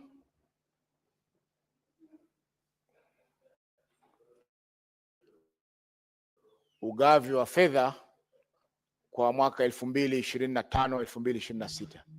Mheshimiwa Spika, kwanza kabisa niseme kwamba mswada huu ni muhimu sana katika nchi yetu kwa sababu ndio kinara cha miswada yote ambayo inahusiana na masuala ya fedha katika nchi yetu. Baada ya hii nafikiri ndio kutakuja mswada wa kara, yani ule mswada ambao unagawanya zile fedha kati ya kaunti zetu, na vile vile zitakuja masuala ya mengine ambayo yanagawanya zile pesa kama vile appropriation account acts ambazo zinatoa pesa zile kutoka kwa hazina kuu kwenda kwa wizara na vile vile pia kaunti zetu. Mheshimiwa Spika, mwaka jana kulikuwa na changamoto nyingi ambazo zilisababisha mswada huu ambao tuliupitisha mara ya kwanza ukienda kwa maelewano, baadaye ukarejea tena vile mswada wa fedha wa serikali ulikuwa umeondolewa katika bunge. Kwa hiyo Mheshimiwa Spika, mwaka huu tumeona kwamba serikali, Mheshimiwa Spika, ningeomba nisikizwe kwa makini. Kuna seneta mbele yangu hapa kutoka Migori. Kwa hiyo Mheshimiwa Spika, mwaka huu tumeona kwamba serikali imejizatiti na kupendekeza kwamba fedha ambazo zitakwenda kwa kaunti zetu iwe ni bilioni 405. Lakini Mheshimiwa Spika, ikikumbuka kwamba mwaka jana sisi kama bunge la Senate tulipitisha kwamba bilioni 415 ziweze kwenda katika kaunti zetu. Baadaye tulipokwenda katika maelewano, tuliweza kukubaliana na mswada wa bilioni 385 ambazo ndizo pesa zilikubalika kwenda katika kaunti zetu kwa 2024-2025. Kwa hiyo Mheshimiwa Spika, ni makosa kwa serikali kuu kupendekeza pesa zile zile ambazo mwaka jana sisi kama bunge la Senate tulisema kwamba hazitoshi kaunti zetu. Mheshimiwa Spika, tukiangalia kuhusiana na asilimia zile fedha ambazo zinakuja kwenye kaunti zetu kutoka 2013 mpaka sasa, pesa zile asilimia ile imekuwa ikipungua kila mwaka Mheshimiwa Spika. Kwa hivyo pokuwa tunaona kwamba pesa zinaongezeka, lakini kimipango ama kihesabu za asilimia pesa zile zinazidi kupungua, na nafikiri sasa ni chini ya asilimia 15 ya zile pesa ambazo mwanzo kabisa ziliweza kuletwa katika kaunti zetu. Kwa hiyo Mheshimiwa Spika, tunasema kwamba japokuwa kuna changamoto ambazo serikali kuu inapata kukusanya kodi katika nchi yetu, changamoto hizi Mheshimiwa Spika pia zinakumba kaunti zetu. Kwa mfano Mheshimiwa Spika, kama ni hali mbaya ya biashara, ni nchi nzima ina hali mbaya ya biashara. Kwa hivyo yale ambayo yanaathiri kaunti vile vile yanaathiri serikali kuu. Kwa mfano Mheshimiwa Spika, magari yanayotembea katika kaunti yananunua mafuta kwa bei ile ile ambayo inauziwa serikali. Kwa hivyo haiwezekani serikali ijiongezee katika serikali kuu ijiongezee katika mgao wake wakati serikali za kaunti Mheshimiwa Spika zinaendelea kupata shida. Mheshimiwa Spika, tumeona pia kwamba katika changamoto ambazo zinakumba kaunti zetu, moja ni kuwa kuna ucheleweshaji mkubwa wa ule mgao ambao unakuja katika kaunti zetu. Hivi sasa kwa mfano nafikiri malipo ya mwisho yalipwa katika mwezi wa 3. Yaani kwa sasa wako nyuma kwa karibu miezi miwili. Lakini Mheshimiwa Spika, vile vile utapata kwamba serikali za kaunti haziwezi kulipa kodi kama zile kodi ya mapato, pay as you earn, na kodi nyingine ambazo zinakusanywa na serikali za kaunti ili kupeleka katika hazina kuu. Kwa hiyo Mheshimiwa Spika, iwapo hizi pesa zitaendelea kuchelewa, ina maana kwamba utendakazi wa kaunti zetu utakuwa ni umezorota, na vile vile ukusanyaji wa fedha pia kwa serikali kuu utakuwa umedorora, kwa sababu fedha zile ambazo zinakwenda katika kaunti ndio zinalipa kodi kwa wale wafanyakazi wa kaunti, na vile vile pia wafanyakazi wanapata fursa ya kuweza kulipa pesa zile. Mheshimiwa Spika, katika mswada huu pia tumeona kwamba serikali kuu imetoa kuna masuala ya equalization fund, hazina ya usawa. Mheshimiwa Spika, hii hazina hii Mheshimiwa Spika, japokuwa ilianzishwa mwaka 2010 baada ya kupitisha katiba mpya. Mheshimiwa Spika, pesa hizi zimeweza kukaa sana kwa mikono ya serikali kuu kwa sababu kulikuwa hakuna kanuni ama sheria endelezi kutoa pesa hizi kutoka kwa serikali kuu kuja kwa serikali za kaunti. Mheshimiwa Spika, ilibidi mpaka bunge la 12 ndio tuliweza kukubaliana hapa kama Senate, tukasema kwamba zile sheria zipitishwe hivyo hivyo ndio pesa zianze kutoka. Kwa hiyo Mheshimiwa Spika, kuna malumbukizi ya miaka mingi ambayo hayajakwenda katika kaunti zile. Mheshimiwa Spika, tukiangalia kuna karibu bilioni 2 milioni 736,739 na shilingi 351 ambazo hizi hazina hii ya equalization inadai hazina kuu. Mheshimiwa Spika, pesa hizi zinasaidia kupunguza zile tofauti ambazo ziko baina ya kaunti fulani na maeneo mengine ambayo hayana maendeleo. Kwa mfano, kuna sehemu hazina maji safi Mheshimiwa Spika. Kuna sehemu hazina zahanati na pesa hizi zilinufanya kazi hizo. Lakini Mheshimiwa Spika, iwapo zinaendelea kucheleweshwa ama kutopelekwa katika kaunti zile na hazina ya hii ya usawa, Mheshimiwa Spika, ina maana kwamba mara nyingi zile kazi ambazo zinatakana kufanywa katika maeneo yale ili ziweze kuwa sawa na kaunti zingine inaendelea kuchelewa, na hivyo basi kutakuwa hakuna usawa, japokuwa hazina hii ilibashiriwa kutumika kwa muda wa miaka 20. Mheshimiwa Spika, ipo haja serikali ilipe yale madumbukizi ambayo yako ili hazina iweze kufanya kazi na watu waweze kupata maendeleo yale ambayo yalikuwa yamekusudiwa kuangaliwa na hazina hii. Mheshimiwa Spika, jambo la mwisho ni kuwa naunga mkono mapendekezo ya kamati ya fedha na bajeti ya bunge hili kwamba pesa ambazo zitakwenda kwa kaunti zetu ziwe ni bilioni 465 milioni 1,459,700 shilingi 673. Mheshimiwa Spika, tukiangalia hii si kwamba hati kaunti zetu zinapewa fedha kuweza kufanya ubadilifu, la, lakini hizi ni fedha ambazo zitaweka katika hali ambayo wataweza kusimamia bajeti zao kisawasawa. Kwa mfano Mheshimiwa Spika, kuna masuala ya wafanyaji kazi wa afya, wahudumu wa afya ambao kila wiki Mheshimiwa Spika lazima watusalimie hapa bunge. Wafanyaji kazi wale Mheshimiwa Spika, wengine juzi kumetolewa agizo kwamba wapelekwe katika kaunti, payroll yao iende katika kaunti. Mheshimiwa Spika, iwapo itaenda kwenye kaunti na pesa hawajapelekewa, Mheshimiwa Spika, watalipwa na nini? Mheshimiwa Spika, kuna huduma nyingine ambazo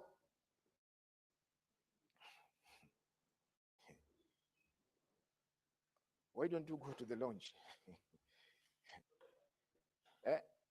Mheshimiwa Spika, huduma zile ambazo hawa wahudumu wanapeana Mheshimiwa Spika, wahudumu wa afya wanapeana, watakosa kulipwa mishahara Mheshimiwa Spika, hali ya afya itadorora katika kaunti zetu, kwa sababu hawa wanafanya kazi muhimu sana ambayo haiwezi kudharauliwa na kaunti zetu. Mheshimiwa Spika, tukiangalia masuala ya SHA yameongeza mzigo katika kaunti zetu. Tukiangalia masuala ya kodi ya nyumba housing levy, Mheshimiwa Spika, haya ni masuala ambayo yameongeza mzigo katika kaunti zetu. Kwa hivyo basi inapaswa hii mgao uongezeke ili kuweza kufidia ya mapengo ambayo yataweza kuachwa na zile pesa ambazo zimekusudiwa kupelekwa katika kaunti zetu. Mheshimiwa Spika, hiyo maanisha kwa hatusemi kwamba hakuna ubadilifu katika kaunti zetu. Mheshimiwa Spika, ukiangalia Mheshimiwa Spika, kila kaunti ina madhambi yake. Kwa mfano Mheshimiwa Spika, kaunti ya Mombasa ilipewa pesa za kuweza kujenga zile wanaita county aggregated industrial parks karibu milioni 100, Mheshimiwa Spika, lakini ukienda katika viwanja vingi ambavyo vinajenga hizo county aggregated industrial parks, Mheshimiwa Spika, utapata kwamba ni jiwe la msingi ambalo liliwekwa na waziri wa zamani wa biashara Mheshimiwa Moses Kuria, na mwaka jana, mwanzoni wa mwaka jana, na mpaka leo Mheshimiwa Spika, hakuna lolote linaendelea katika maeneo yale. Mheshimiwa Spika, ukiangalia masuala kama ya barabara katika kaunti ya Mombasa, Mheshimiwa Spika, barabara nyingi Mheshimiwa Spika kwa sasa hazipitiki kwa sababu ya mvua, na utapata ziko barabara za kura, ziko barabara za kaunti, zote hizi Mheshimiwa Spika ziko kwa hali mbovu kabisa, na mji wa kitalii kama wa Mombasa haupasi kuwa na barabara kama zile Mheshimiwa Spika. Lakini utapata kwamba kaunti zetu zinatoa kipaumbele kwa mambo ambayo hayana msingi wowote ya kuendeleza kaunti zetu. Mheshimiwa Spika, tukiangalia katika masuala ya education, ya elimu, masuala ya elimu, japokuwa kaunti zinatakana ziangalie mambo ya chekechea, elimu ya chekechea na vile vile elimu ya kiufundi. Kaunti ya Mombasa Mheshimiwa Spika ina taasisi 2 peke yake za elimu ya ufundi, na juzi ilikuwa aibu wakati tulipozuru kaunti ya Mombasa na kamati ya elimu ya bunge hili Mheshimiwa Spika, ambapo ilikuwa tulishindwa sisi kama watu wa Mombasa kujieleza ni miradi gani ambayo tumeweza kufanya katika masuala ya elimu ya kiufundi.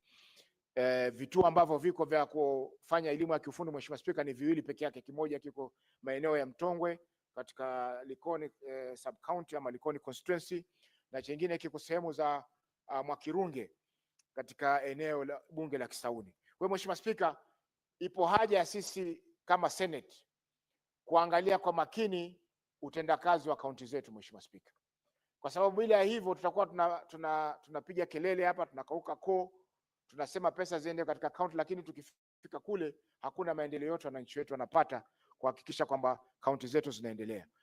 Mheshimiwa Spika, la mwisho ni kuwa hukumu ya juzi ambayo ilisema kuwa lazima bunge liweze kuangalia ripoti za auditor kufikia tarehe 31 mwezi wa 3. Mheshimiwa Spika, tutaiunga mkono pia kwa sababu itatupa nafasi ya fedha ziweze kugawanywa kwa tarakimu za kisawasawa kabisa, kwa sababu katika mswada huu wa sasa hesabu zilizotumika za mwaka 2020-2021 ambao ni miaka 5 iliyopita Mheshimiwa Spika. Kwa hivyo wakiweza bunge likiweza kupitisha hesabu hizi kwa mapema zaidi Mheshimiwa Spika, itakuwa ni vizuri zaidi, kwa sababu tutagawanya pesa, zitagawanya kulingana na hesabu za sasa ambazo zinatumika katika serikali kuu. Kwa hiyo mengi Mheshimiwa Spika, naunga mkono mswada huu, na vile vile naomba kwamba tuweze kupitisha hiyo bilioni 465. Asante Mheshimiwa Spika. Asante. Next is Senator Sifuna Edwin.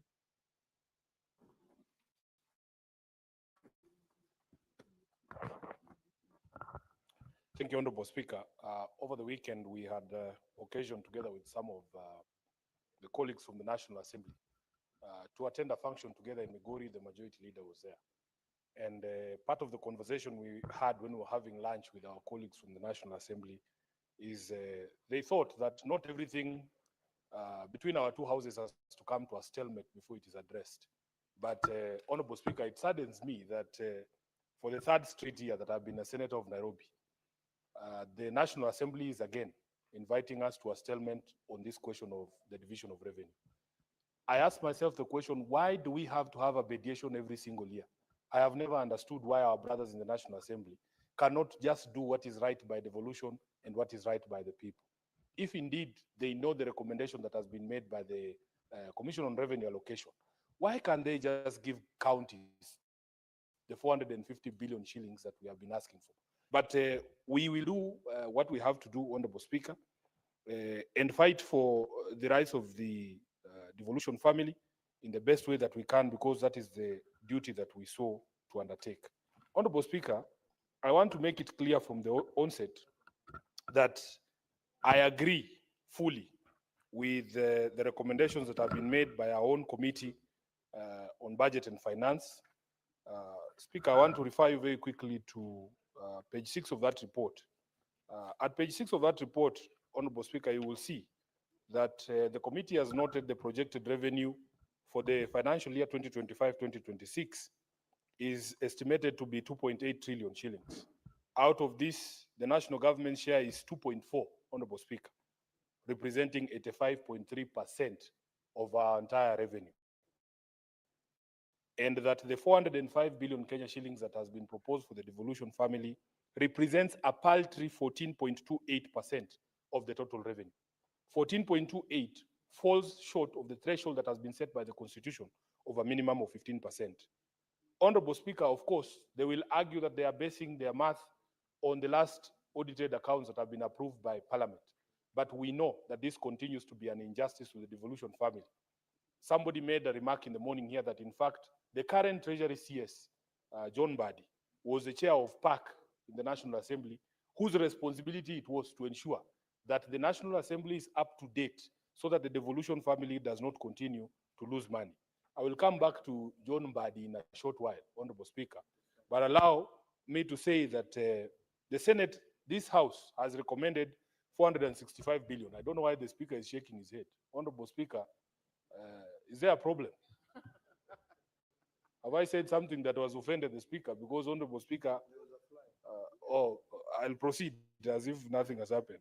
So, Speaker, if you look at the committee's observations on page 7, that the recommendation we have made as a Senate of 465 billion has science behind it. It is not just a figure that was plucked from the air.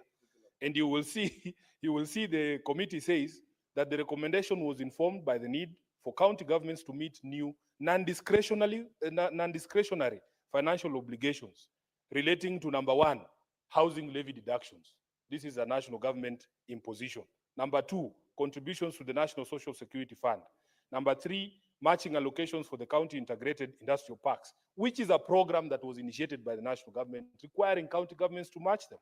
Matching allocations for community health promoters program. Honorable Speaker, this responsibility falls upon us as a county government to make sure we pay these CHPs. And then the procurement of new medical equipment. When we were in Mandera with Senator Roba, we were informed that all those beautiful machines in that referral hospital have come to the end of their list, and we need for these county hospitals and facilities to be able to acquire new ones. And lastly, Honorable Speaker, meeting the outstanding obligation under doctors' collective bargaining agreements and annual wage drift. Speaker, you know, every single day, medical workers are outside our house here, including yesterday. They were here in Parliament. Sadly, they were tear gassed by the police. I don't know why, because they have been there every single day for the past 3 or so months. They have been there. Even today, they are here, Honorable Speaker. And we have been told by the leadership of these unions that these collective bargaining agreements are binding to county governments. So, Honorable Speaker, where we have reached in the health sector, in fact, I want to plead with the UHC workers that where we have reached now, the only thing we want to discuss is money. The time for stories is over.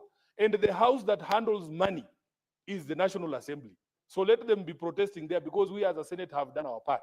The chair of the budget committee must allocate the money that is required to absorb these UHC health workers and are permanent and pensionable. When I was in Garissa, I ran into the CS for health, and he was also trying to be clever by drawing in the Senate. Yet we as a Senate have done our job.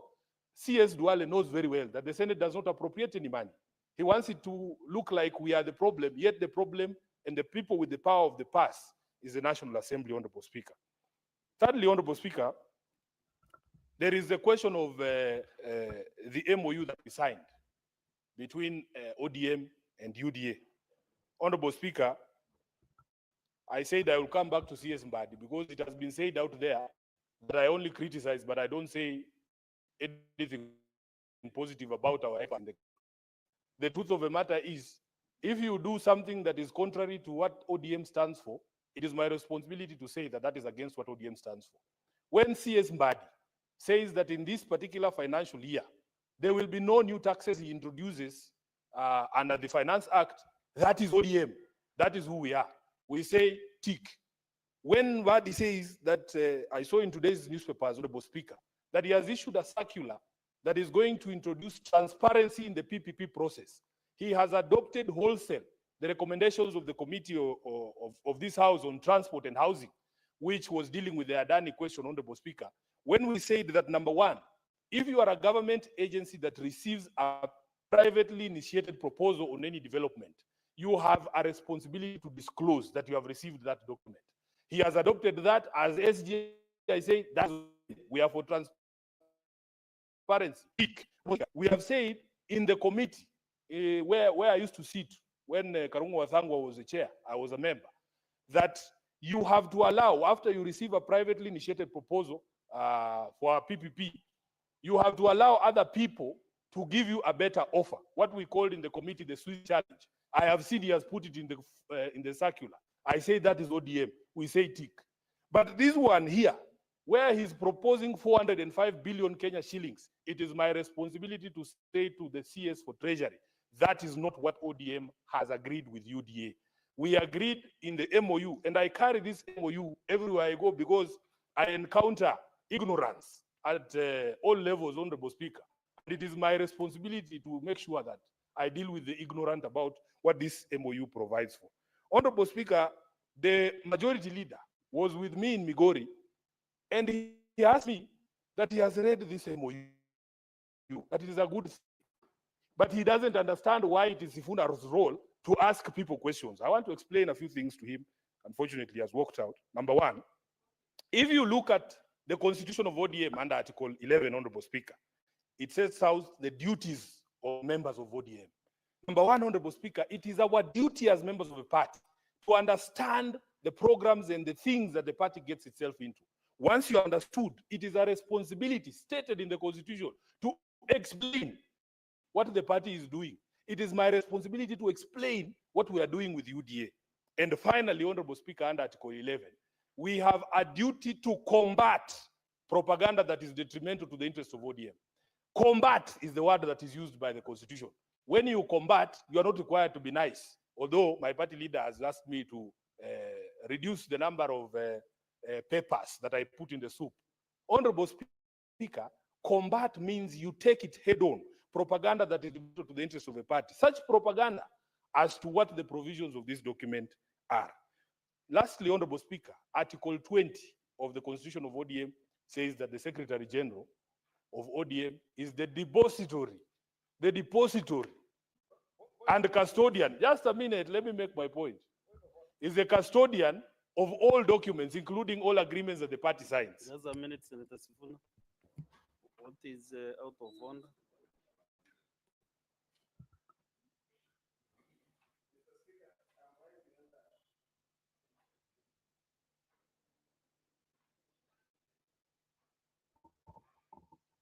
Mr. Speaker, I'm rising under standing order number 101. And there's a facet of it. It's a lot of things about it. But generally, if you look at under 101, is the content of speeches that we make in this house.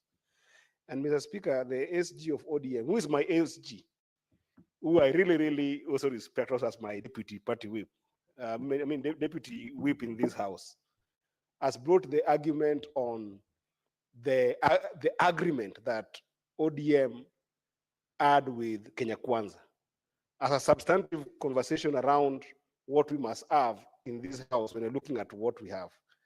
Mr. Speaker, this is a spirit that I do support.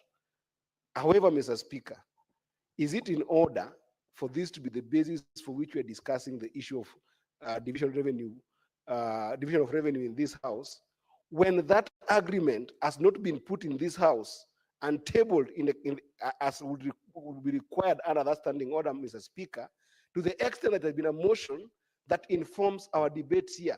Because if you revert to that as a substantive issue that informs your speech in this house, then, Mr. Speaker, we will be taking the role of this parliament away from us and taking it to discussions outside the Senate, Mr. Speaker, so that we are actually taking our role as senators to debate issues in this house, Mr. Speaker, and giving it to forces outside the Senate, Mr. Speaker. And the reason why I'm saying this, Mr. Speaker, is because the issue of division of revenue, what happens, Mr. Speaker, for senators in this house who are not party to that particular agreement? They need to participate in the division of revenue conversation, Mr. Speaker. Is it in order for the Senator of Nairobi to bring that argument and that document as a basis for us to discuss in this house, Mr. Speaker? Senator Okech, I've looked at the standing order 101, contents of speech from 1, 2, 3, 4, 5, and 6. And I cannot see any contravention from what Senator Sifuna is addressing. You know, in debating, you can really gather your things from here and there as you put your points in order. You know, we cannot limit debate in this house or people to think in a certain way. And that is why the Senate is respected, because senators are able to speak even 20 minutes. Unless other houses where they only do 2-3 minutes and they sit down. So let us not stifle debate, as long as he's not mentioning names anyhow. But this standing order can accuse you somehow, Senator Sifuna. So avoid mentioning names of other people. Mention the office, which is okay, but the names are not going to use the names of the CS by his name and not his other people. Honorable Speaker, maybe because he is not the CS now, maybe he has been reshuffled. So use the office. Well guided, Honorable Speaker, you can see that my point has been demonstrated, that I encounter ignorance even from members of ODM. And it is my responsibility to teach, because that's what the constitution of a party requires me to do. In fact, Honorable Speaker, I was coming to the point that we are discussing. Division of revenue is a matter that has been covered under this agreement. And Honorable Speaker, this agreement is not restricted to the parties that have signed it. Because it's my job to teach, allow me to read what this agreement establishes. The propaganda I was saying we must combat is what this agreement is and what it is not. This agreement does not form a government. In fact, what it says, Honorable Speaker, is that it sets up a platform for collaboration and cooperation between all political forces, not ODM and UDA, all political forces and other stakeholders in Kenyan society. So everybody is welcome to have this conversation, Honorable Speaker. Allow me just to conclude what I was saying, that as SG, I'm the custodian of this document. And therefore, Honorable Speaker, I was saying, for those who are asking, why is Sifuna the one who asks this question? That Article 20 of the party's constitution also confers on me the power to perform any other functions that have been allocated by an organ of a party. And I want to confirm here that the Central Committee has charged me with the marking scheme for implementation of this document, so that when I ask these questions, nobody should ask why Sifuna is asking them. When we come to Article 3 of this document, Honorable Speaker, number 1, it talks about protecting and strengthening devolution. Honorable Speaker, please allow me to debate without all these interruptions. I don't know who I have offended. Senator Sifuna, you know, unfortunately, they cannot deny members points of order. Yeah, but Honorable Speaker, it's not possible to deny them. Maybe you request them not to interrupt. Honorable Speaker, under Standing Order 121, you have powers to stop frivolous points of order. Please allow me to debate, because I think... Please, just have a seat. I want to reason if it is frivolous or it is... Because I can't determine before it is, he talks about it. Speaker, it's very rare that you get a frivolous point of order from me. The only concern that I have in the Speaker is that my friend Senator Sifuna is extensively quoting a document that is not tabled. That's my only problem, because I really, it should actually be music to my ears. But you could just do the simple thing, just table the document so that we can also have access to what you're saying. That's my only issue. But what he's saying, it is music to my ears.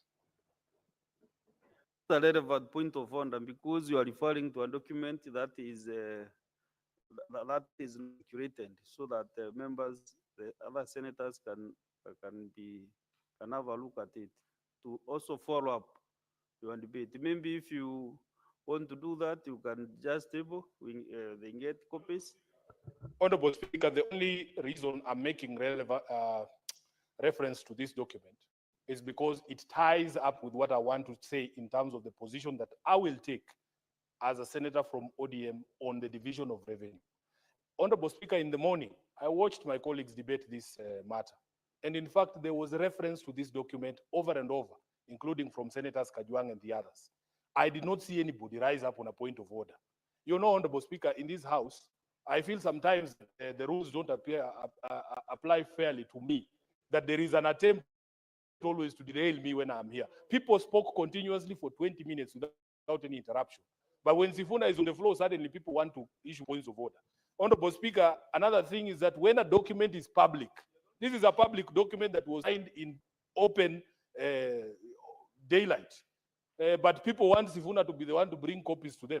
This is ridiculous, Honorable Speaker. Let me conclude, Honorable Speaker, by saying that we address the question of clawback on devolved functions. Now, I'm not even referencing any documents. I am going to reference the positions that the party has taken on devolution.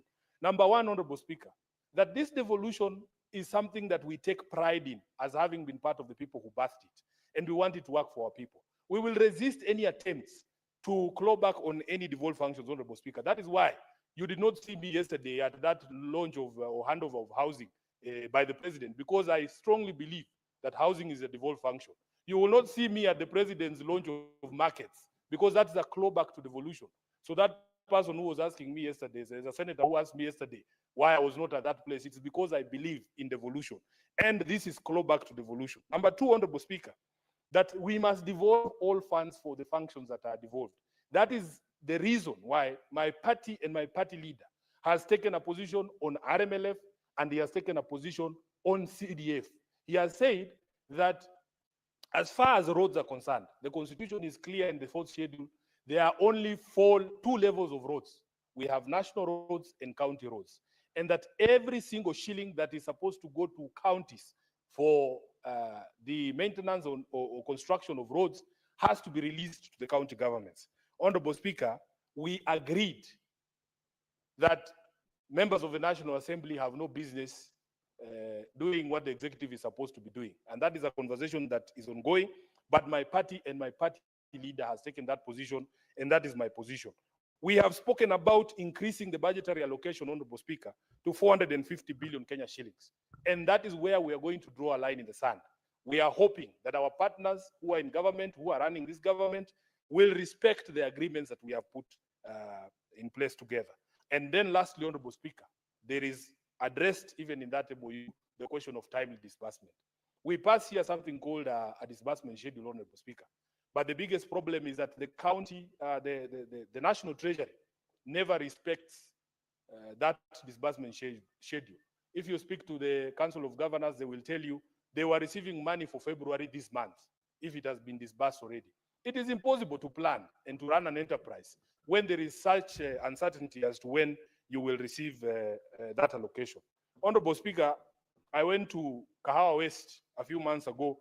There's a market there. The most troubling thing for the traders was that although they pay market levies to the county government had allowed the construction of those modern kiosks at the entrance of the market, so that every customer who comes to the market has no business or interest going into the market. Everything can be found in the kiosks outside the market.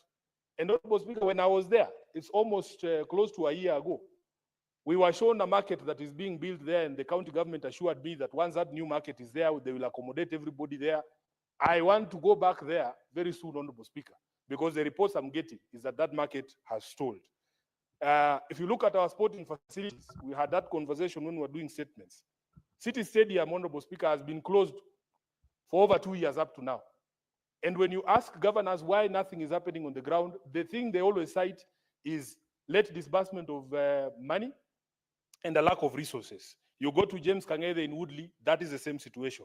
Honorable Speaker, I went to Roysambu just a few weeks ago. We had a meeting there with the resident associations in Roysambu under the leadership of the MCA, so Peter Mumbi. Honorable Speaker, would you believe it? There is not a single public ECD school in Roysambu ward. Number two, there are no playgrounds in Roysambu, Honorable Speaker, and the spaces that have been designated for playgrounds have been grabbed. If you go to Marurui Health Center and you look at the situation of that place, Honorable Speaker, it is despicable. First of all, construction has never been completed. Number two, there was supposed to be a fence that is built because you can imagine, Honorable Speaker, it is a maternity and it is so close to the road that people can actually hear and see our mothers when they are giving birth, something that is the indignity that we spoke about. I say the governor promised a city of order and dignity. You should go to Marurui when it rains, Honorable Speaker. You will be embarrassed to be in the city of Nairobi. I had another meeting recently with MCN Ndungu from Kiamaiko. He tells me there is also a capital project that is being undertaken in Kiamaiko ward, Honorable Speaker. And that the biggest problem is even last year when they were given some allocation for construction of roads, some contractors did good carbon roads in the ward, but they have not been paid up to now. When you ask Sakaja, Governor Sakaja, he will tell you he has no money. Late disbursement by the National Treasury and other challenges that he says is facing. I had a meeting with Karis, who is our MCA, Honorable Speaker, from Ruai. Ruai is one of the largest wards actually in Nairobi. It is actually the largest. I think it's about 100 square kilometers. Honorable Speaker, number one, there are no roads that have been built by the county in Ruai ward. There was an attempt, he told me, to do a road called Kanisani Road, Honorable Speaker, and about 387 million shillings was allocated. Then the road construction was broken into two parts, Part A and Part B. The contractor did something for Part A. 3 rainy seasons later, Honorable Speaker, that entire thing was washed away because he did not have the resources to be able to complete the road. He told me about the water situation in his ward, Honorable Speaker, that cartels have gotten into the procurement for the connections from the main pipes to the homes and ensured that a tender is not awarded for that work. Up to today, the people of Ruai are not enjoying that water that they were supposed to enjoy. I was shocked, Honorable Speaker, that the situation in his ward is so bad that private people have decided to fund county services, that they will ask for the county to give them a tipper, a lorry, or those machines that grade roads. They will fuel it themselves. Honorable Speaker, are we really in a situation where private money now has to be sourced to be able to undertake services for our people? It is such a shame, Honorable Speaker. And these are the reasons why I want to say, Honorable Speaker, I agree 100% with our Committee on Finance and Budget, who have proposed 465. For me, the line will be drawn in the sand at 450, personally, because of the position that has been taken by my party. Honorable Speaker, therefore, we will not support any attempts to go back at devolution, and we want to say that the CS for Treasury must make sure that there is observance of the disbursement schedule so that county governors can also plan. Lastly, Honorable Speaker, allow me to say something that arose in the course of the debate in the morning. Honorable Speaker, as a Kenyan leader, I know that we leaders have a responsibility to Kenyans and no other person. I was deeply embarrassed, Honorable Speaker, that at a time when people are being deported from our neighboring country, and if you look at my passport, Honorable Speaker, I have the blue passport. It says East Africa Community. When I was a member of the Law Society of Kenya, Honorable Speaker, at the council, we used to do something called, push for something called cross-border practice. There are lawyers who are qualified from the University of Dar es Salaam, Tanzanians, who practice law in our Kenyan courts. There are students at the Kenya School of Law from Tanzania and from Uganda. I know lawyers who went to Kampala International University and Makerere, who qualified there, and they have come to the Kenya School of Law. They are practicing law in Kenya. So therefore, Honorable Speaker, for us to have a situation where people cannot be allowed to move freely in the community is something that we must call out. Honorable Speaker, I have heard people trying to justify, saying, oh, these are activists. Activism in itself, Honorable Speaker, is not a crime. I know Tanzanian law, there's no law that says activism is a crime, Honorable Speaker.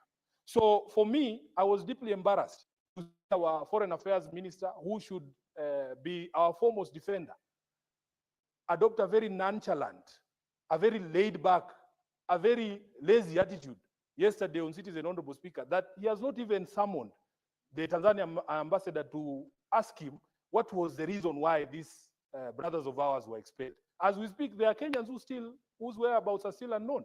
Just show some concern for your countrymen. That is the job that you are given to do, Honorable Speaker. So I was a bit disappointed. And we need to, as a community of nations in East Africa, we must, Honorable Speaker, call out dictatorial tendencies whenever they emerge, because we are all brothers. If you ask Senator Eddie at his border in Isebania, people trade and cross over freely. We are brothers and sisters, and we cannot allow a situation where we have Kenyans being deported. At least when I was deported from Angola, I took it in stride. By the way, nobody in government was adoring, but I was okay because me, I can take care of myself. Plus, Angola is far away. We don't share any borders. I don't think I know any Kenyan who's married to an Angolan. It was okay. But Tanzania are our brothers and sisters, and we must, Honorable Speaker, stand up for every Kenyan. This is the reason why, Honorable Speaker, when people start conversations about patriotism, it is very difficult to love a country that does not care about you. That I know that if I am in a quandary somewhere outside Kenya, the Kenyan government, or at least the CS for Foreign Affairs, will not care what happens to Sifuna. Honorable Speaker, it breaks my heart. If I was stuck in southern Lebanon when the war began, would this government really come for me? That is the question I ask myself. We are on our own. Then when we complain, people say, oh, you don't love your country. Love, Honorable Speaker, is reciprocal. You love me, I love you. I thank you, Honorable Speaker. Senator Wambueno.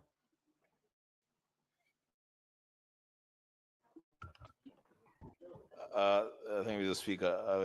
I like the parting shot by Senator Sifuna. He's craving love from the government so that he can love back. Mr. Speaker, I'm very sure there is nothing out of order there. Mr. Speaker, first of all, I want to, from the onset, declare that I fully support the recommendations by the Senate Committee on Finance and Budget on the division of Revenue Bill 2025. Mr. Speaker, I want to say a few things. One, the committee has given us a very elaborate and scientific account of why they are proposing 465 billion as the allocation to counties in this coming financial year. Mr. Speaker, first things first, I like the keenness of the committee, because on page 8 of their report, paragraph D, on the observations, they have captured it very well, Mr. Speaker, that the bill is the most recent audited and approved accounts of revenue for the year 2020-2021, which then amounted to 1.5 trillion. But the same assembly, on April 15th, later after doing their maths, they approved the audited accounts of revenue of 1.9 trillion for the financial year 2021-2022, which then makes that 1.9 trillion the latest audited accounts, and all calculations then should flow from financial year 2021, 2022. But the Speaker, even without going to the science of this argument as captured by the report of our committee, the Speaker, it is very clear that the ordinary revenue is growing every year, but there is no proportionate growth in revenue allocated to county governments. Mr. Speaker, when you look at the report, it captures the imagination of all Kenyans of goodwill, that there are expenditures that are non-discretionary for county governments.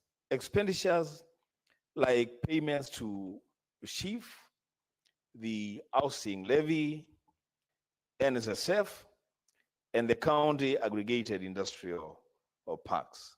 The Speaker, these are policy decisions that have been taken at the national level, which policy decisions have a direct bearing on the revenues of county governments. When you say that you are going to allocate 250 million Kenya shillings for the county aggregated industrial park in every county, and every county government is supposed to match that allocation as a Speaker, it is not like there is any county government that has the option of opting out. All of them must spend 250 million Kenya shillings to match the government expenditure for the parks. And for this reason, the Speaker, there is reason to consider that amount in the allocation to counties. Because then if you don't, what it means is that they will have to stop other budgetary allocations for their functions to support the industrial parks. And Mr. Speaker, that is basic intelligence. Mr. Speaker, on the issue of the UHC, and every speaker has spoken to this matter, Mr. Speaker. You know, hardly a day passes before medics working under the universal health coverage demonstrate outside of Parliament, outside the gates of the Senate.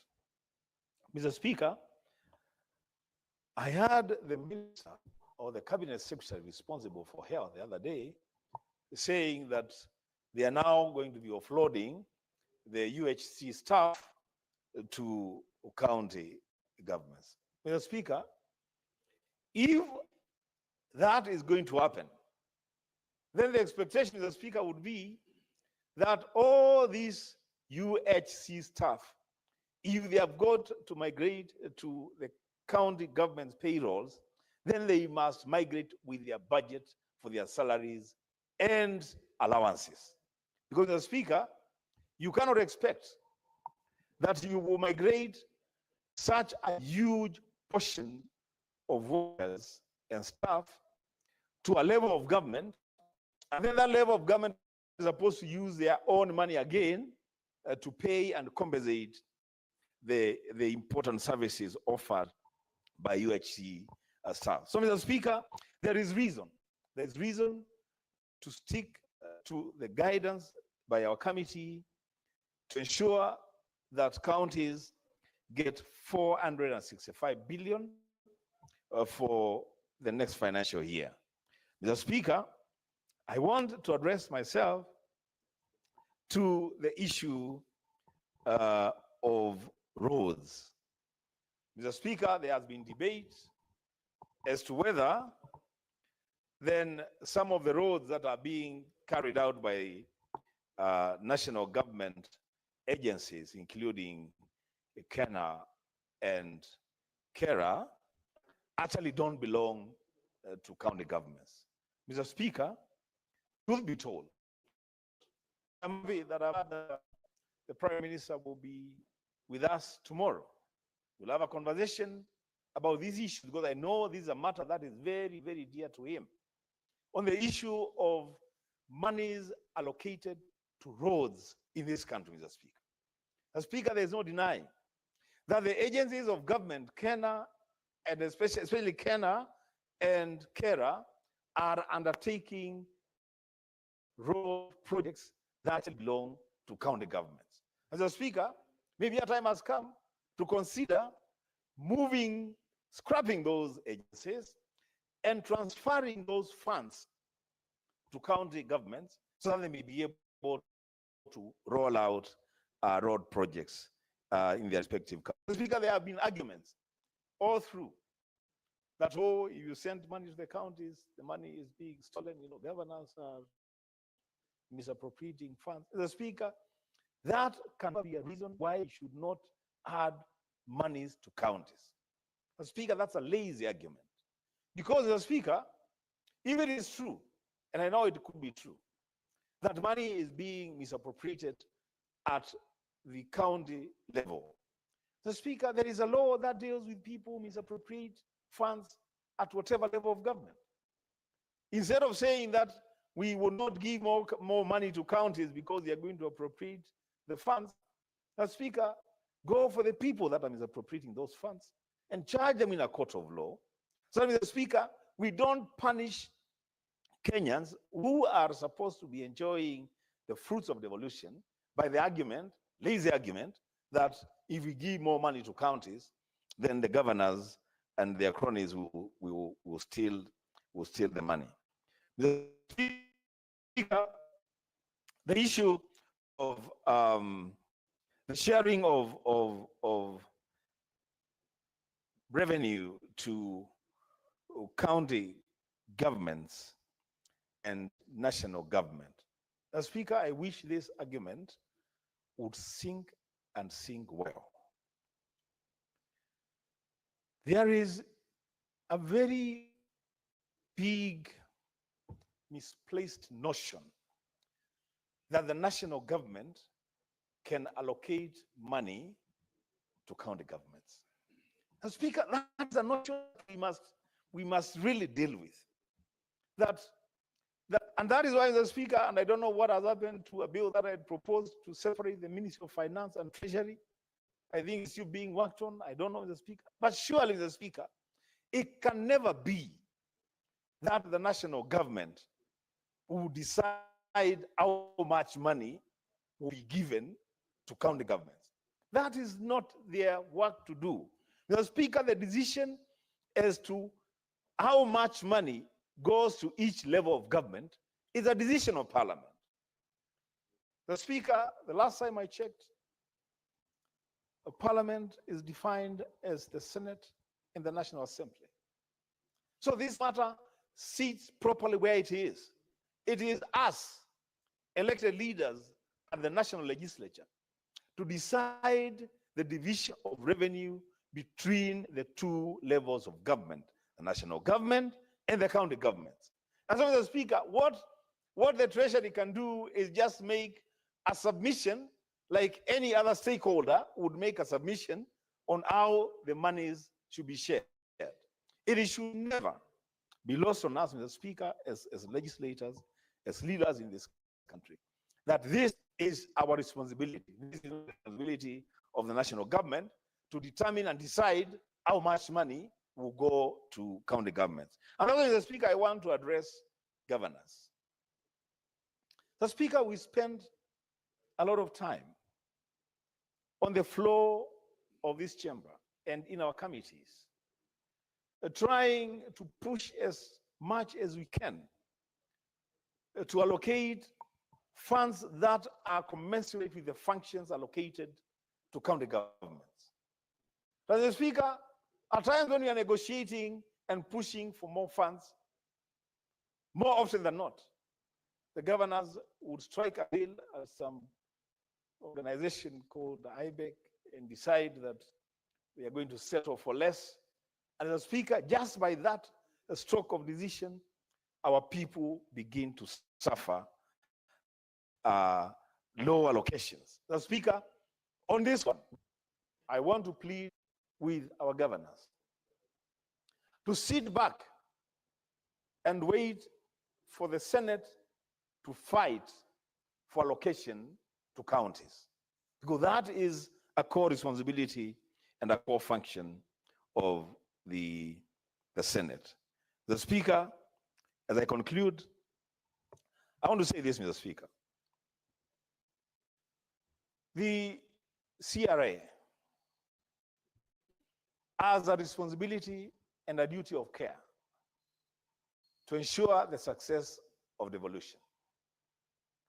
One of the greatest things and assignments that the CRA should have undertaken by now,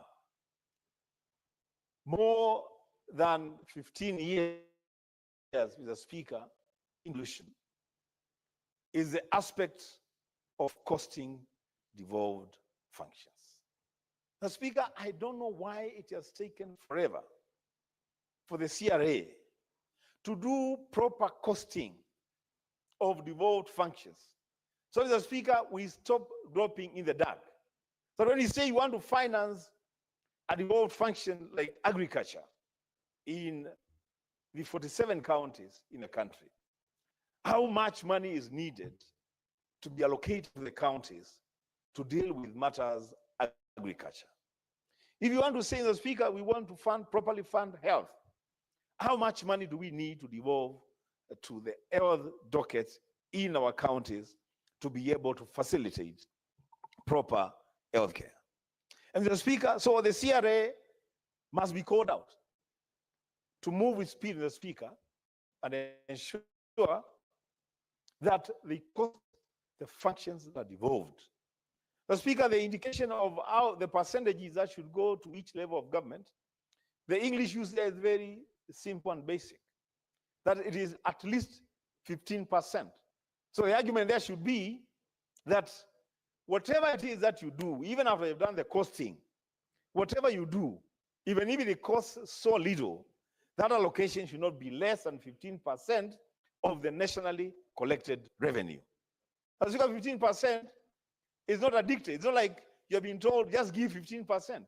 You are told you can actually even, Mr. Speaker, you know the real analysis of that provision is that you can actually decide to give even 80% of the nationally collected revenue to counties and give 20% to the national government. That is the interpretation. As long as you don't give county governments less than 15% of the nationally collected revenue. And the Speaker, when we talk about the nationally collected revenue, what are we talking about? We are talking about monies collected in every corner of this country. The Speaker, it is very unfair to the remote parts of our country where revenues are collected and so little of it is plowed back to those regions. The people, Mr. Speaker, of Kaningo in Mwingi North, the people of Usweni, Mr. Speaker, who are your neighbors in Mwingi North, the people of Adi who border Kibwezi and Makueni County, Mr. Speaker. Those people contribute to the nationally collected in this country.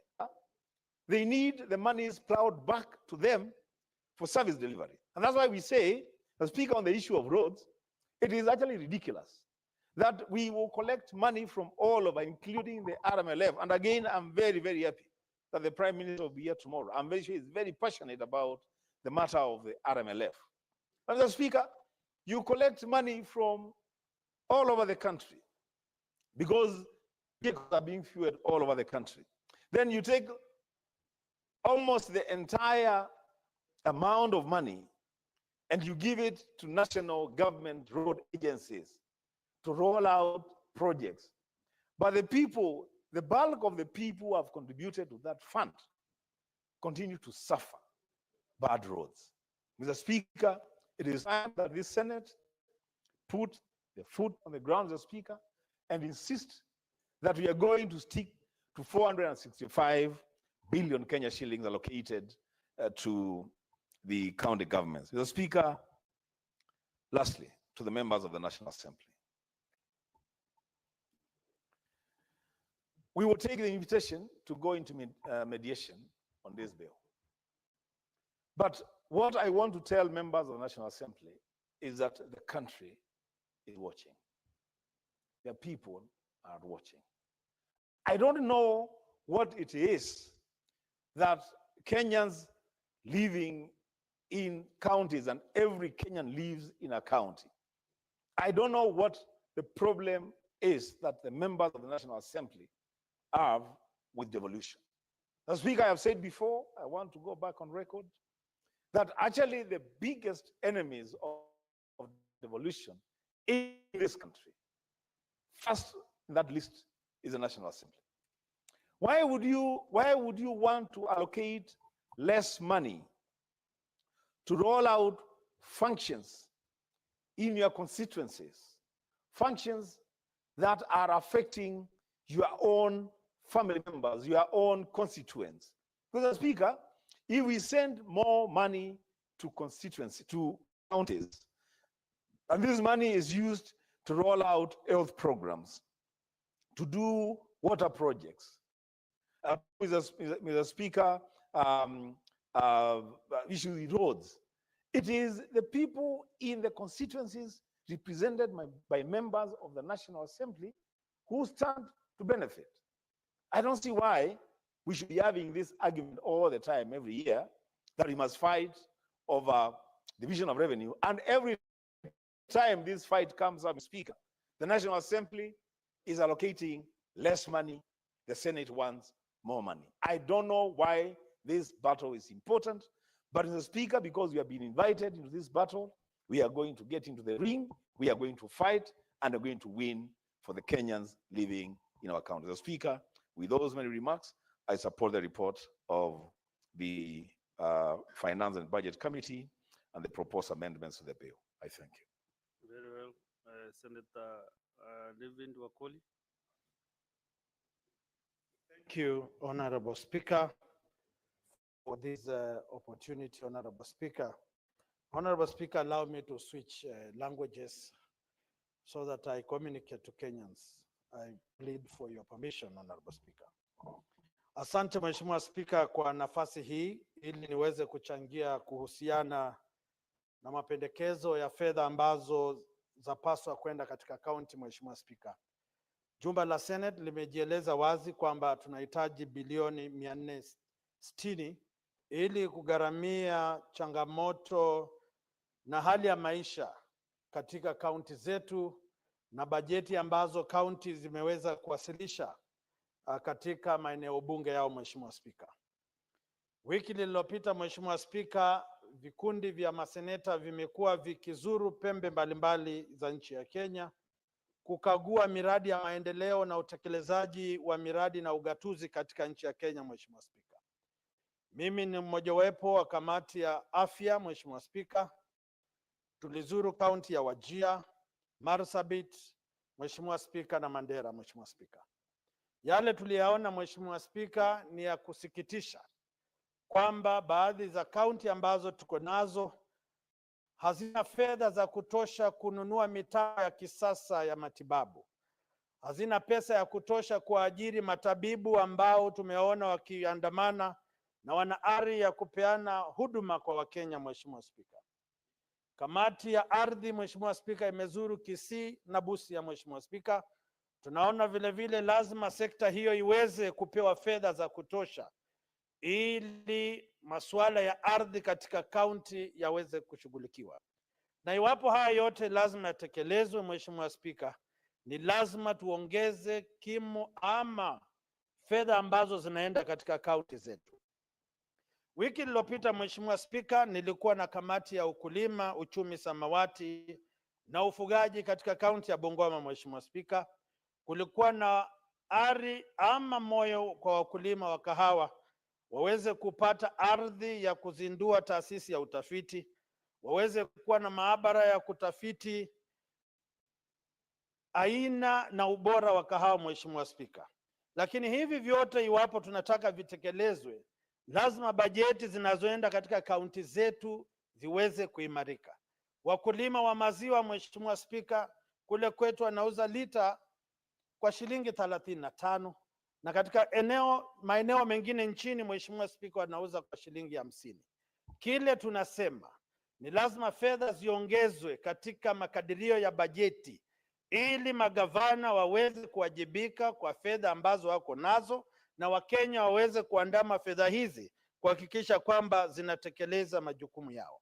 Kule Bungoma, Mheshimiwa Spika, serikali imezindua baadhi ya soko pale Bukembe, ukija Misihu, ukienda Webuye, ukienda Cheptonon, ukienda Misihu, ukienda mji mkuu wa Bungoma, Mheshimiwa Spika, ni baadhi ya soko ambazo serikali imeweka kandarasi ili watu wachukue zabuni na kujenga.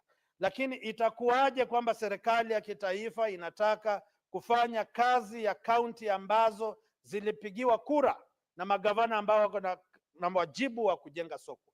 Sisi tunashukuru serikali imeanzisha mchakato wa kujenga soko, lakini sasa tunataka tunaposonga mbele bajeti ziwekwe katika kaunti zetu ili magavana na mawaziri wao wapange na viongozi wa wadi waweze kufanya kile tunasema kudhibiti na kuchunga jinsi fedha hizi zinavyotumika. Mheshimiwa Spika, ndio kwa sababu mimi nasema jumba la kitaifa wana fedha ambazo naona wanaparamia, wanataka zidhibitiwe katika mikoba yao. Ni sawa, lakini sisi kama maseneta lazima tuhakikishe kwamba Wakenya ambao kila mara wanakamuliwa kwa ushuru wao lazima tuwafanyie kazi. Sekta ya maji, Mheshimiwa Spika, ukienda katika maeneo ambayo yana ukame, wana shida ya maji. Maji yamegatuliwa, lazima wawe na mitambo na mashine ya kuchimba maji ili kina mama katika pembe mbalimbali waweze kujinufaisha. Ukienda katika sekta ya vyuo anuai na shule za chekechea, Mheshimiwa Spika, utagundua kwamba baadhi ya maeneo ni vyumba peke yake vimejengwa, hakuna vifaa vya kutosha, hakuna vyakula ambavyo vina virutubishi vya kuinua afya ya watoto, na hakuna walimu wa kutosha wa kufunza watoto hawa. Itawezekanaje kaunti zitekeleze majukumu yao haya pasipokuwa na pesa za kutosha ili kuhakikisha watoto wanapoanza kwenda shule wanapata nafasi sawa na watoto wa mabwenyenye na matajiri ambao shule zao za chekechea wanaenda kwa magari, wanakunywa maziwa ambayo yako katika chupa zile zilizoundwa sawasawa, wanabembelezwa na kuimbiwa nyimbo za kulala, ili hali watoto wa mashinani, Mheshimiwa Spika, wanakung'utwa na mbu pasipo wao kuwa na chochote katika tumbo zao. Ndio kwa sababu mimi ninaomba Mheshimiwa Spika, tunapokata kauli. Seneta Wakoli, kiongozi wa wachache.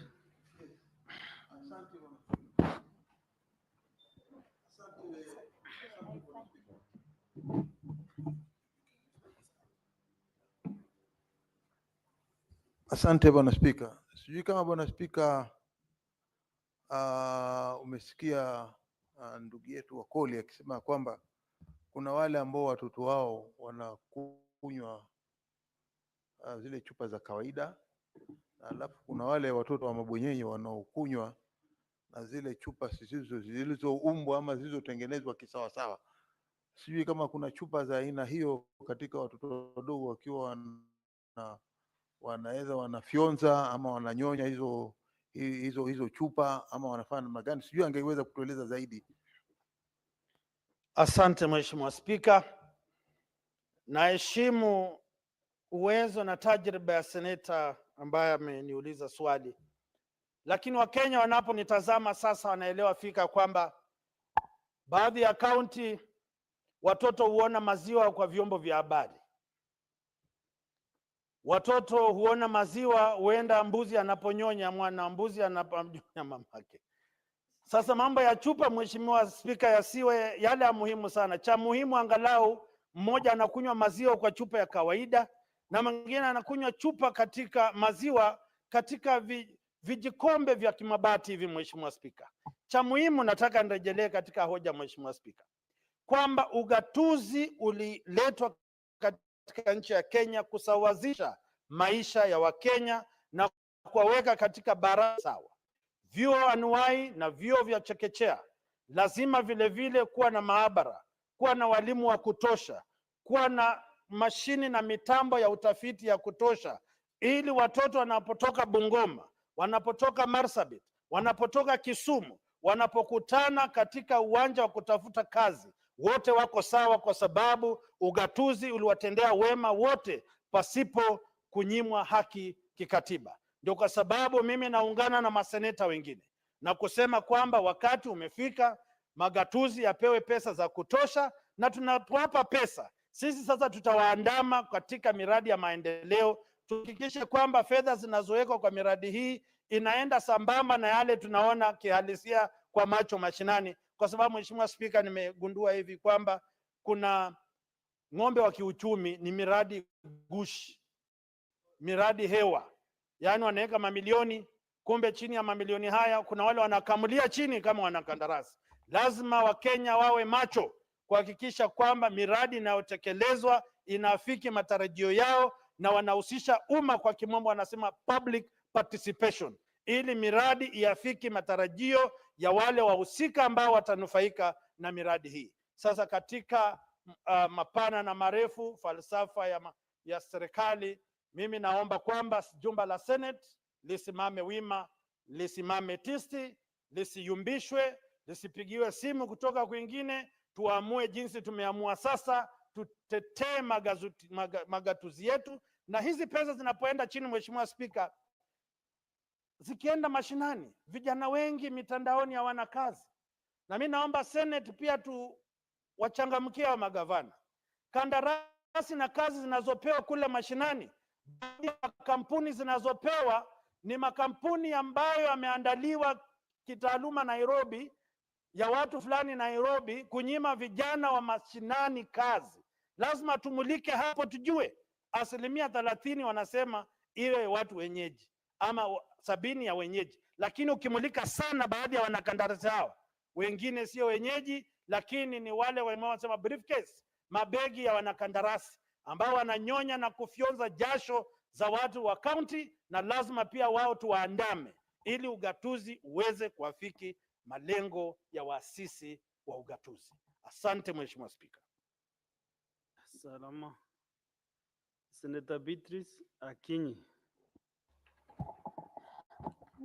Honorable Speaker, I thank you, Honorable Speaker, for granting me this opportunity. And from the word onset, Honorable Speaker, I want to support the report on the Division of Revenue Bill 2025.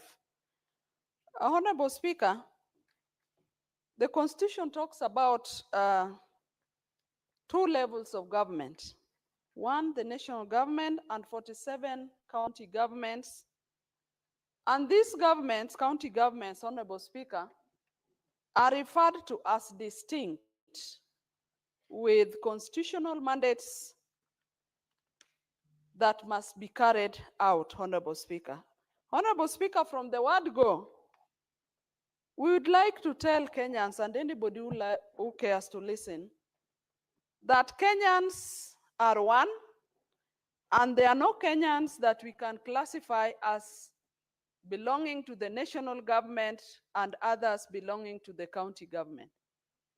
Honorable Speaker, that is why revenue that is shared between the 2 levels of government must be done in such a way that the other levels of government, which are 47, are able to operate because they have functions that have been provided to them by Kenyans, Honorable Speaker. Honorable Speaker, I want to laud one outstanding personality in this republic, one Raila Amolo Odinga. And I'm happy that the former Prime Minister is going to come to the Senate tomorrow and address senators here, Honorable Speaker. Senator Nyamu seems to be surprised. Senator, you need to be prepared tomorrow that the father of devolution is going to be at the Senate, and we'll be ready to listen to his words of wisdom. He's a man that has been firm that he believes in devolution, and he has supported devolution since then, and he continues to support, Honorable Speaker. The former Prime Minister stands with the tenets of devolution even when a number of people are not happy about it, Honorable Speaker. Honorable Speaker, coming back to the report that I rise to support, the report talks about the projected revenue collection for the year 2025-2026. And Honorable Speaker, there is a proposed county government's equitable share of 409 billion, which represents, according to this document, 14.28%, Honorable Speaker. And Honorable Speaker, that is in itself below the constitutional mandates that talks about not less than 15%. So, Honorable Speaker, why would we be talking about 14.28%? And Honorable Speaker, to support a few speakers that have been on the floor, that the Constitution talks about not less than. It means that the county governments could be given up to 35% that a number of us have been talking about, or even more, Honorable Speaker. Honorable Speaker, the county governments have constitutional mandates, and some of these services are in dire need with our people, Honorable Speaker. And that is why we are saying, Honorable Speaker, that I support this report that the county governments needs to be given not less than 465 billion for the year 2025-2026, Honorable Speaker. Honorable Speaker, let's just refer back to some of the functions that the county government undertake. We have a key component of services in the roads department. Although this service is shared, Honorable Speaker, we have even a classification of roads referred to as county roads and national roads. Honorable Speaker, if the counties are not given adequate funding, how will the counties open up and make county roads motorable? Honorable Speaker, let us reflect back to our counties. I come from a constituency called Ndewa in Homa Bay County. Honorable Speaker, in Ndewa sub-county, if today you travel beyond the one tarmac road that comes from Rodi Kopany to Sori, it is just a road that goes through that constituency. Basically, we have no roads in that constituency. And part of our hope is that roads that are classified as county roads would be opened up, would be marramed, would be made motorable. Today, Honorable Speaker, we have a road that passes through Ndewa, from the Ndewa low courts. It's called the Gaena, it is called Ndewa Gaena Sidede Road. Honorable Speaker, it is a key road in that constituency and in my ward. Honorable Speaker, you cannot even use any means of transport other than going on foot to use that road. In my constituency, Honorable Speaker, we have a pathetic state where when we have funerals, Honorable Speaker, we have a constituency where now we are carrying dead bodies in coffins on our heads, something that people left over 30 years ago, Honorable Speaker. And it is based on that we call that the county governments must be given adequate funds that would help them to open roads, to marram them, and to make them motorable. Honorable Speaker, roads are enablers for our economies. Our people are struggling, be they farmers or business people, Honorable Speaker. But because of lack of access, the cost of doing business, even the cost of transporting their farm produce is too high. Honorable Speaker, other than the roads, the county governments have a mandate on water. We are lucky in our counties, and in mine in particular, we have heavy rains now, so our people have the benefit of having water courtesy of rains, Honorable Speaker. But Honorable Speaker, when the rains subsides and when the dry season comes, Honorable Speaker, water will be a problem wherever we come from.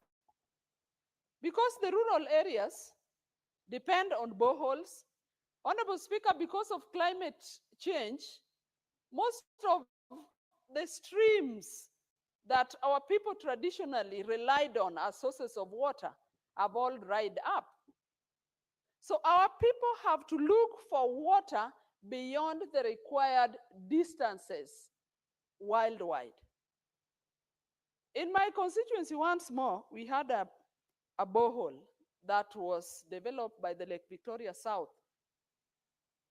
Water Board in Dewa. It broke down a few years ago. Attempts have been made to rehabilitate the water system. So basically in that area, people have no water. Streams have dried up. We don't have boreholes. Our people don't have water.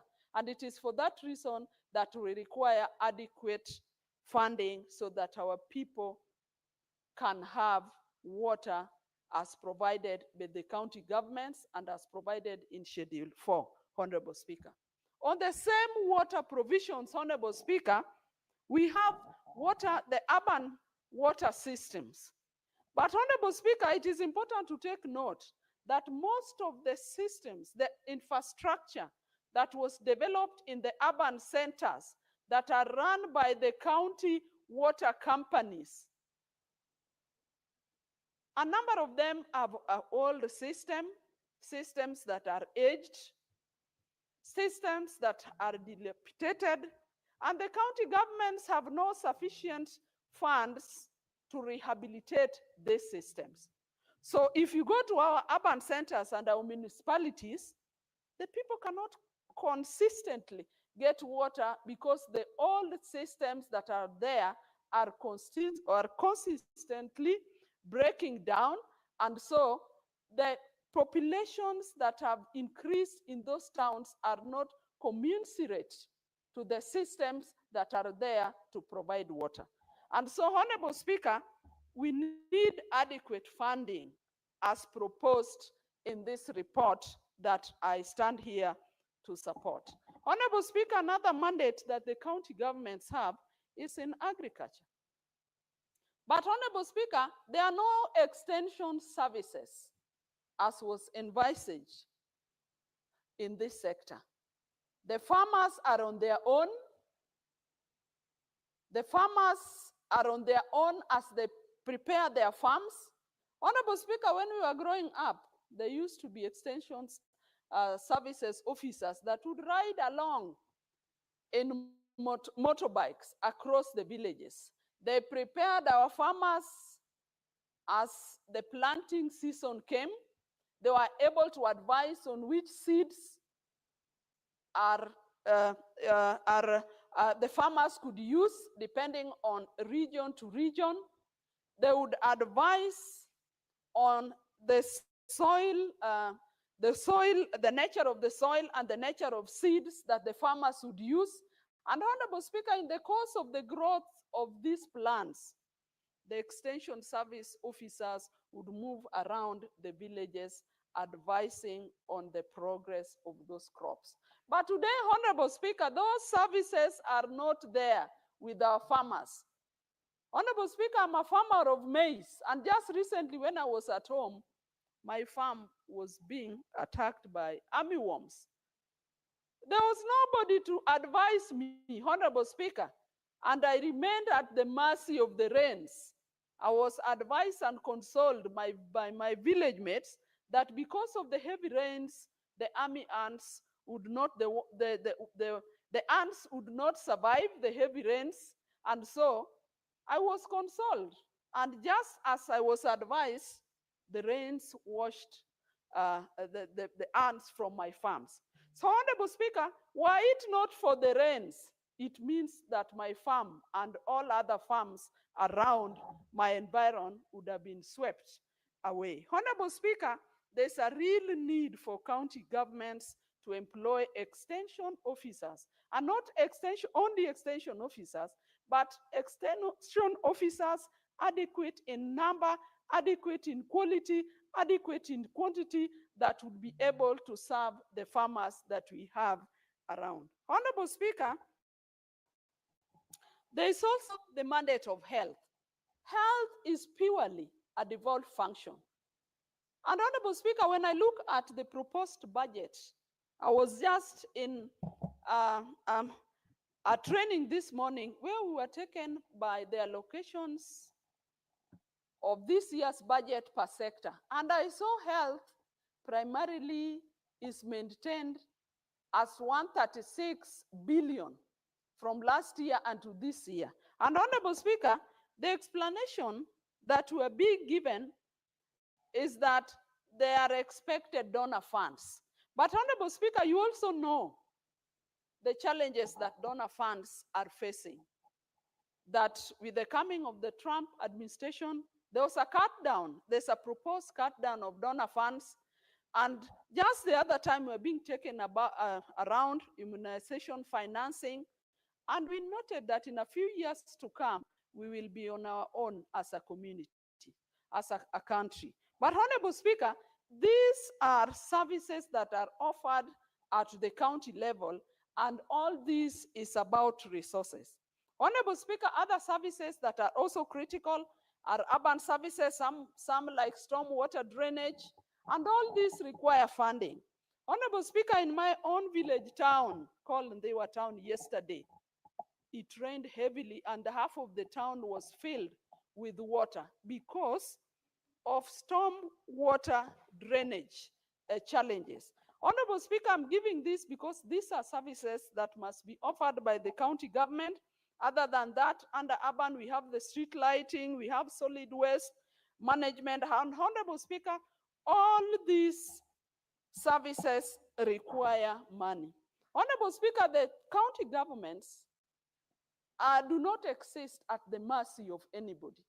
These are governments that are spelled out in the Constitution. And I want to support this report as presented. And Honorable Speaker, we want to say that the county government's allocation must increase as years go. We cannot remain with the same figures, and because the county governments must function and fulfill their services as provided in the fourth schedule. Honorable Speaker, even as we ask for this amount as presented in this report, it is also important to take note that most of these functions we are talking about were never even costed, Honorable Speaker. If we did a costing of the functions, Honorable Speaker, if we did a costing of the services that were given to the county government, we might even find that we are still less with over even 100 billion. And so, Honorable Speaker, I support this report, and I want to say, from as I end my presentation, Honorable Speaker, is that the spirit of devolution required that county governments would be able to attract the best skills that we have in the country. It is not as we think that people with more skills should be offering services at a higher level. Honorable Speaker, if the counties are to attract the high skills that we require, they must have funds commensurate to the payment, to the remuneration that these skilled laborers would need. I praying for a day that the best doctors would be employed even at the health centers and the dispensaries and the level 4 hostels where most of our people go to. And as they're employed there, they would still be paid the higher wages that they required so that they are able to offer services even at the lower level. As against the tradition where you have the highest skills placed in high-level hostels, in private hostels, because that is where they'd be able to be given the right remuneration. Honorable Speaker, I'm praying for a day that we'll have the top skilled agricultural officers employed at the ward levels where their skills are needed, where they would be able to advise farmers, where farming takes place. I'm praying, Honorable Speaker, that those best skills can go lower to our people, because that is what devolution was meant to bring. Devolution was not meant to bring services from the national to county and it stops there. Devolution meant that services, resources would move from the national government, go to the county government, to the county government headquarters, and go further to the sub-counties and go down to the ward level. So, Honorable Speaker, there are no services that our people get at the national level. At the national level, it is basically coordination of policy, coordination of standards.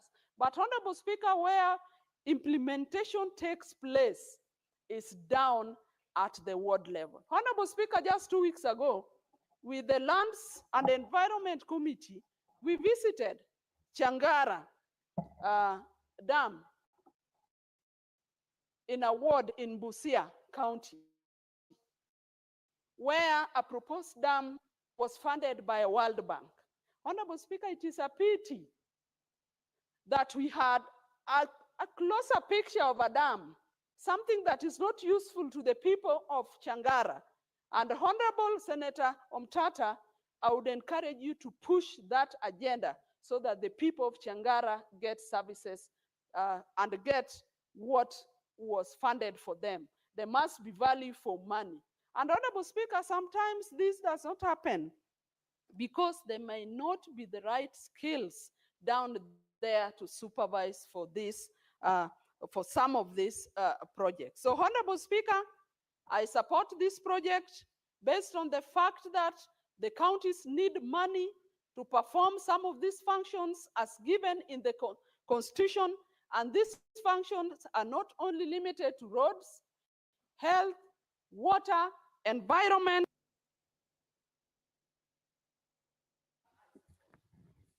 Senator Beatrice, your time is up, and thank you for your contribution. Senator Okoiti Omtata.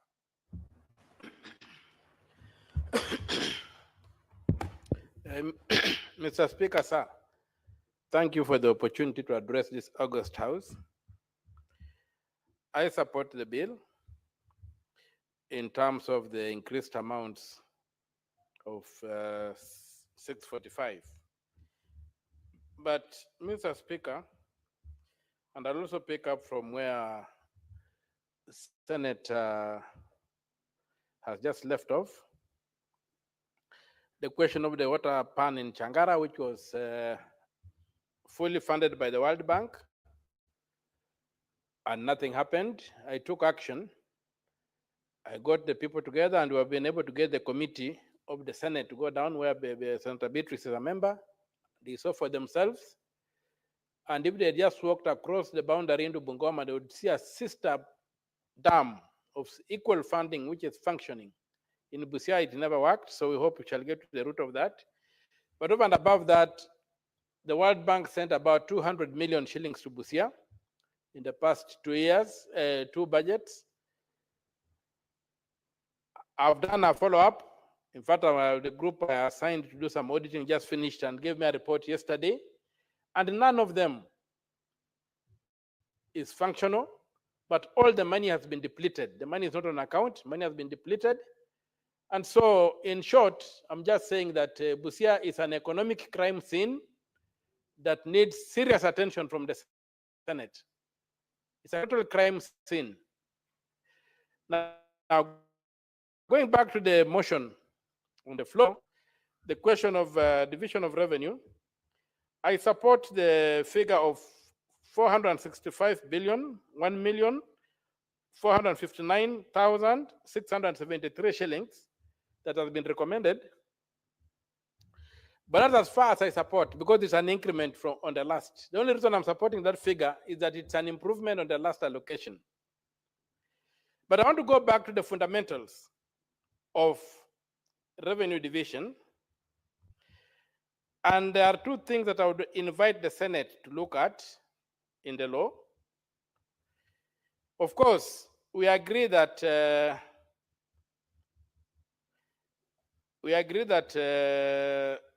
Article 203 of the Constitution is very clear. If you look at sub-article 1, after addressing that when sharing this money, we should take into account national interests, provide for public debt, which is another issue, that if public debt is top on the list of things, we must take care of, we must be very careful and pay full attention to the public debt. At C, they say we take care of the needs of the county national government. But if you look at D, E, and F, they all address devolution. We must ensure, in fact, the word in D is that they need to ensure that county governments are able to perform the functions allocated to them. That's the level, the kind of funding we need to give them. Then there is the requirement that we have to develop their fiscal capacity and efficiency. We have to go to look at their developmental and other needs. And when you go further down at I, we must work for the economic optimization of each county to provide incentives for each county to optimize its capacity to raise revenue. Now, revenue, on-source revenue is an area that's, again, heavily abused in counties. When you look at it, in my own county of Busia, and reports have even been made, but no action is taken, you'll find that you have got they talked of operationalizing or computerizing revenue collection. But when you look at it, it's just some fraud scheme that allows them to collect revenue that doesn't get reflected and go into the county revenue fund. Now, what's more important here right now, Mr. Speaker, sir, I want to look at subclause 2 of 203 on revenue allocation. It says, for every financial year, the equitable share of the revenues raised nationally that is allocated to a county governments shall not be less than 15%. Now, that is a floor that has been set, but the revenue must ensure the upper things. The 15% is just a floor that has been set. It's not a requirement that 15% goes to counties. The requirement is that not less than 15%, but whatever goes to counties must achieve what is declared up there. Now, when you go to clause 3, I have a strong feeling that this clause has been totally misinterpreted. And it is here, if you look at the approved revenues, when I look at my iPad on the approved revenues, it is said in under the recommendations, recommendation B, the schedule to the bill be amended to reflect the following. B, Roman 2, the most recent account of revenue as approved by the National Assembly as at the financial year, which is 1,920,434,085,078 shillings for the financial year 2021-2022. What we know is that the Auditor General has submitted reports for the financial year 2023-2024. We are now in the financial year 2024-2025. The audit reports were submitted, and these figures should be based on the audit report of 2022-2023, not 2024. For the following reasons. Although the clause 3 of 203, Article 203 of the Constitution says that the amount referred to in clause 2, that's the 15%, shall be calculated on the basis of the most recent audited accounts of revenue received, comma, as approved by the National Assembly. We should ask ourselves in that sentence, what is approved by the National Assembly? Is it the audit report that's approved by the National Assembly, or is it the accounts, the revenues that are approved by the National Assembly? And if you go to Article 229, clauses 7 and 8, where the report is considered, Mr. Speaker, clause 7 says, audit reports shall be submitted, audit reports shall be submitted to Parliament or the relevant county. Number 8 says, within 3 months after receiving an audit report, Parliament or County Assembly shall debate and consider the report and take appropriate action. There is no provision in that section where the National Assembly approves, or this House approves, or county assemblies approve audit reports. Mr. Speaker, audit reports are complete and final. If you want to challenge them, you can only challenge them in court. An Auditor General is an independent office, and their reports cannot be approved by this House. So the interpretation of 203, clause 3, to mean that the National Assembly approves audit reports is erroneous. And it has denied county assemblies, it has denied county governments a lot of revenue, because we are now using a revenue of 1 trillion when the last budget was about 3 trillion. We should be talking of 15% of 3 trillion, not of 1 trillion. And Article 203, sub-article 3, should be understood that the approval by the National Assembly refers to the revenue, not to the audit. And for the revenues that are approved by the National Assembly, revenues are introduced in Article 221. Because in Article 220, we are told that budgets of national and county governments shall disclose revenue estimates of revenue and estimates of expenditure for those governments.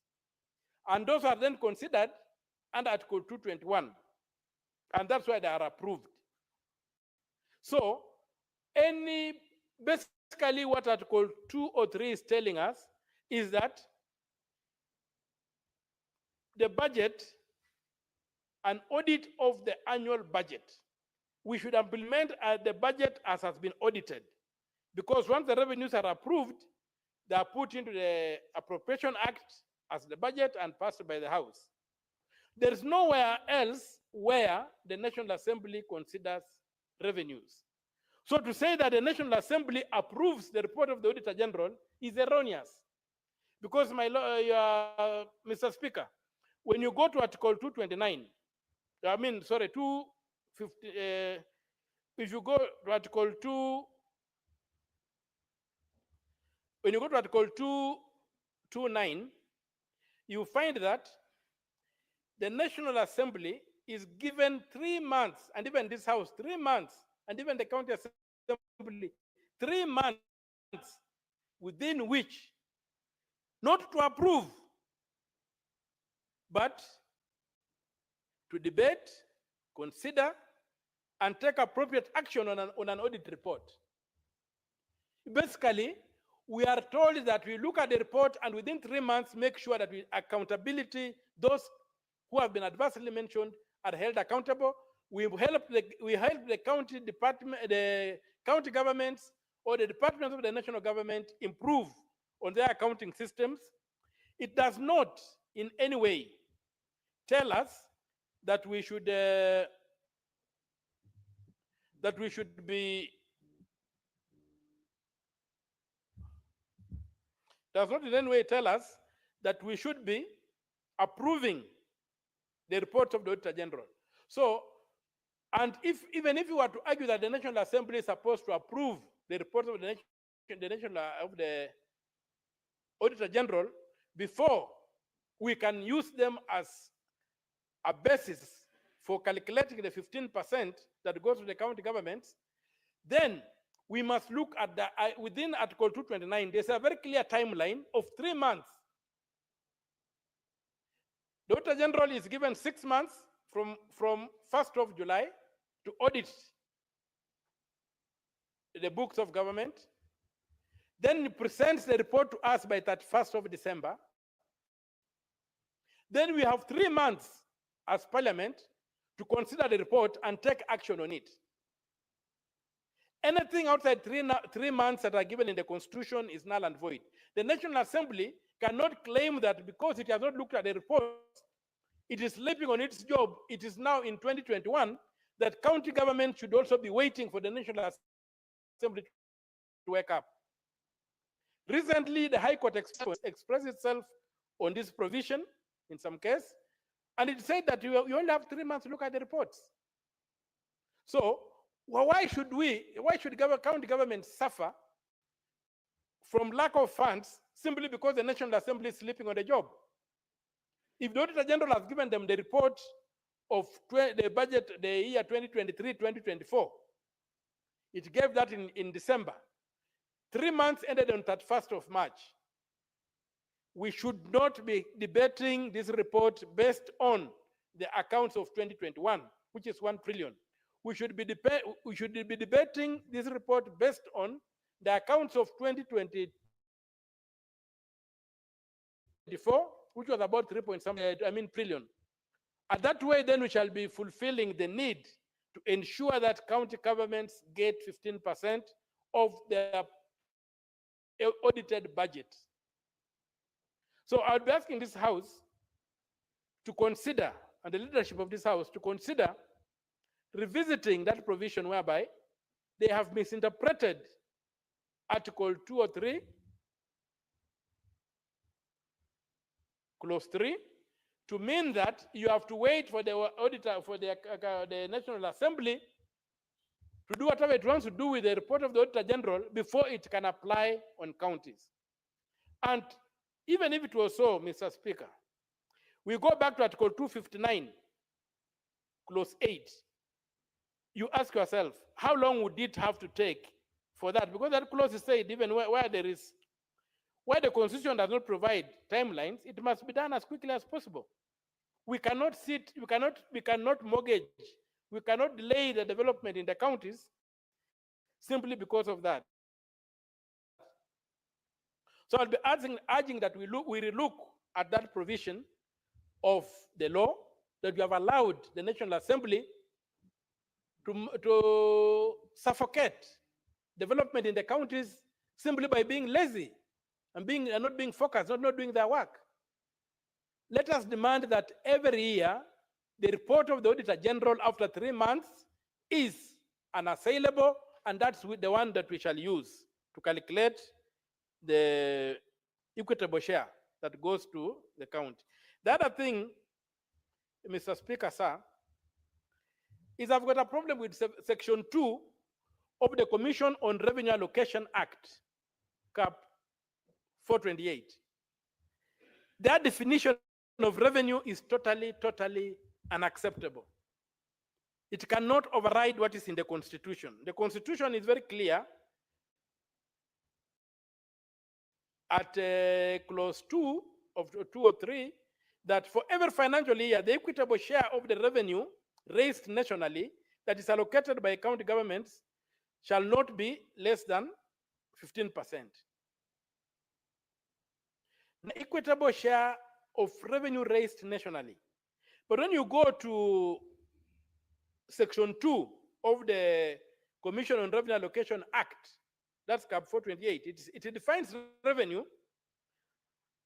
this way. It says revenue means all taxes imposed by the national government under Article 209 of the Constitution and any other revenue, including investment income, that may be authorized by an act of parliament, but excludes revenues referred to under Articles 209(4) and 206(1)(a)(b) of the Constitution.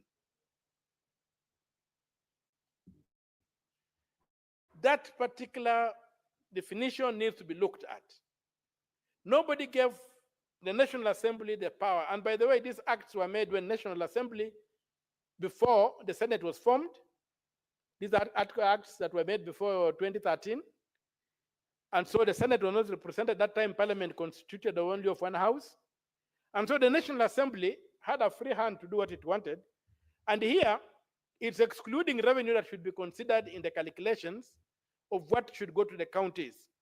I would urge, Mr. Speaker, that the leadership of this House takes upon itself to look at Section 2 of the Commission on Revenue Allocation Act, Cap 428, and looks at whether it is acceptable to exclude that revenue in circumstances where the Constitution says all revenue raised.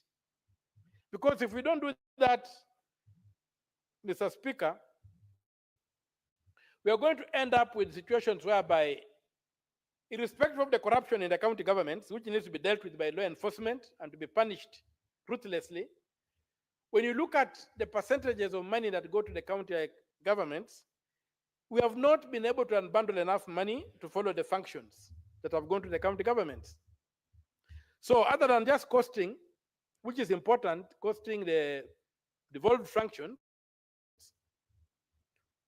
we need to also look at the legal framework that was put in place by the National Assembly before the Senate came into existence, to ensure that there's equity and there is adherence to the law within that legal framework. Otherwise, Mr. Speaker, we shall continue giving county governments a raw deal in terms of equitable share.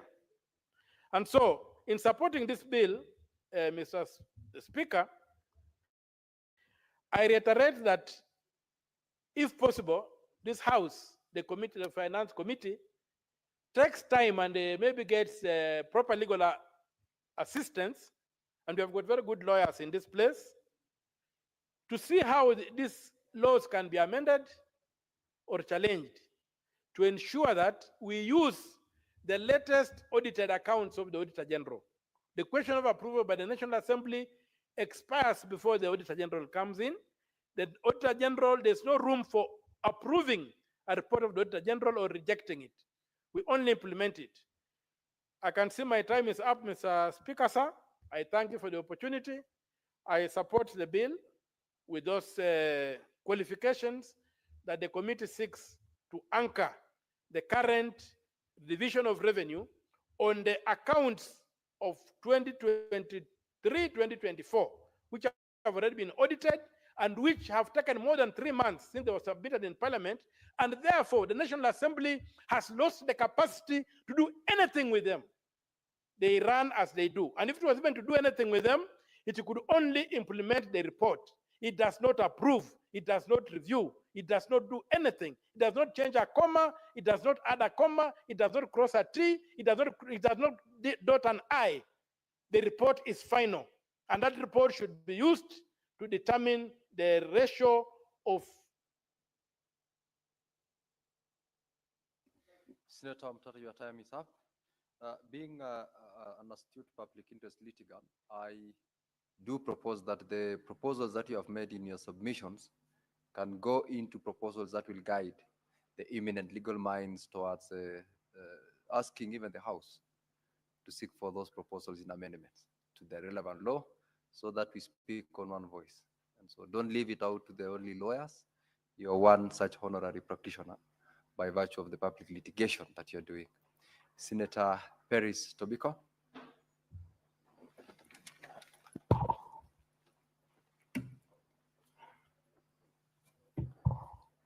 Thank you, Mr. Speaker. Mr. Speaker, let me take this opportunity to add my voice on the Division of Revenue Bill 2025. Mr. Speaker, members have exhaustively addressed this bill, Mr. Speaker, and on the equitable share, Mr. Speaker, that has been allocated to the counties in the 2025-2026 financial year, Mr. Speaker. Mr. Speaker, I do agree with Senator Omtata that there is an increment from the last time of around 387, I think, that was there last time, Mr. Speaker. And now the 405.1, Mr. Speaker. The nominal increase, Mr. Speaker, is appreciated, but we still have a long way to go. We still have a long way to go, Mr. Speaker, because although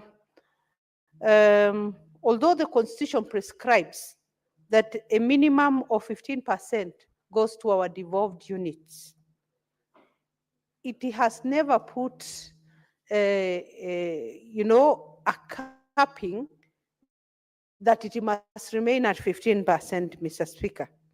It can go higher, and it should go higher, Mr. Speaker. Mr. Speaker, why do I say this? Mr. Speaker, Kenyans would want to see the counties working.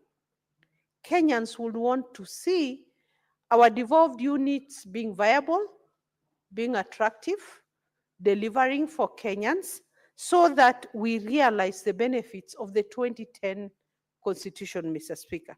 Because the spirit of the 2010 Constitution, Mr. Speaker, the bottom line was equity across the country.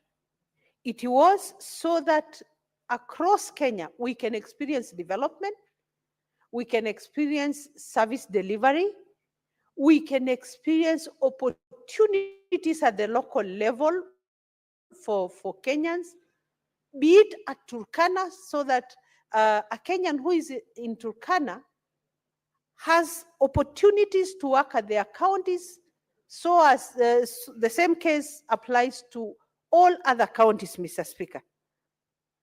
And Mr. Speaker, for our counties to be able to deliver on those functions, on the very functions that have been prescribed by the Constitution, for our counties to be able to address health issues, deliver health services,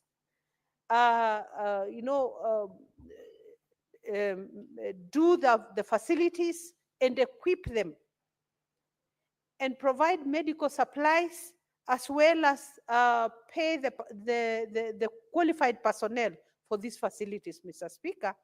Our counties do need a lot of these resources, much more than the 405 billion that has been allocated now. But yes, Mr. Speaker, we do accept and appreciate that we are moving, we are making steps every other time. We are increasing, we are progressing. Mr. Speaker, this gives us hope.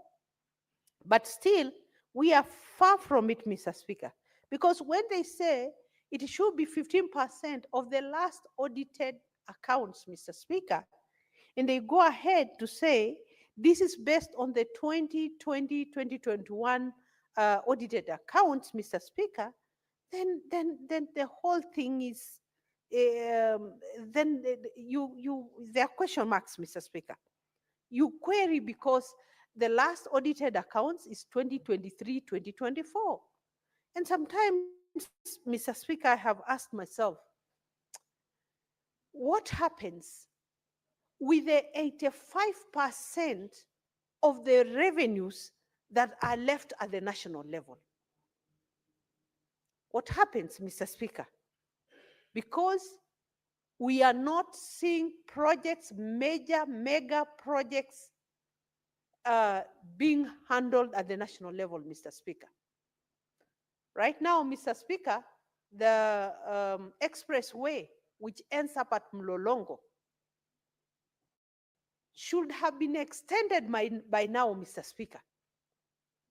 Should have extended even beyond Kitengela, maybe reaching Isinya, Mr. Speaker, so that we sort out the gridlock at Kitengela. Mr. Speaker, We want to see mega projects like the SGR fully functional. The SGR cuts across a very big part of Kajiado County, Mr. Speaker, starting from where we border Senator Manzo at Emali, all the way from Emali, coming to Sultan Hamud, through to Kalembwani, Kiu, coming all the way to Mavoko. And even beyond, from now where we border Senator Manzo at Emali, all the way to Mombasa. But when you look at this SGR, it is not operating at full capacity. There were stations that were done along the railway line. Right now, they are white elephants because they are not functional. I should be taking the SGR at Stony Yadi or at Konza, go to Mombasa and alight at Konza and go to my home. But we see the stations, they are beautiful. I think right now they are occupied by lizards because they are not functional. So what am I trying to say, Mr. Speaker? Even the 85% that is left at national level, at the national level, should be accounted for. We should see projects. We should see projects that are benefiting Kenyans, Mr. Speaker. Mr. Speaker, this country, even with our, our port, that we have a port and is used by neighboring countries, Mr. Speaker. I don't know if majority of Kenyans know that we don't even have a shipping line. We don't even have our own fleet of ship. Mr. Speaker, we don't, Mr. Speaker, neither do we have at our airports what we can pride ourselves in as a national airline, Mr. Speaker. KQ, which we pride ourselves with, is really not a national airline, Mr. Speaker. It's a private enterprise. Mr. Speaker, Kenyans would want to pride themselves like our neighboring countries. Ethiopia today has a fleet. Uganda has a number. And you wonder, a powerful economic bloc like Kenya does not, Mr. Speaker. And so even as we support the little that goes to our counties, Mr. Speaker, we must hold the national to account for the 85% that is left at the national level. Mr. Speaker, our counties have functions like agriculture. We must boost food productivity, Mr. Speaker. And how do we do that? If we do not support our counties with enough resources to be able to realize the full potential of our country in terms of agriculture. Livestock services, Mr. Speaker. Vaccinations of our animals, and extension services, Mr. Speaker, even for those who deal with crop farming, Mr. Speaker.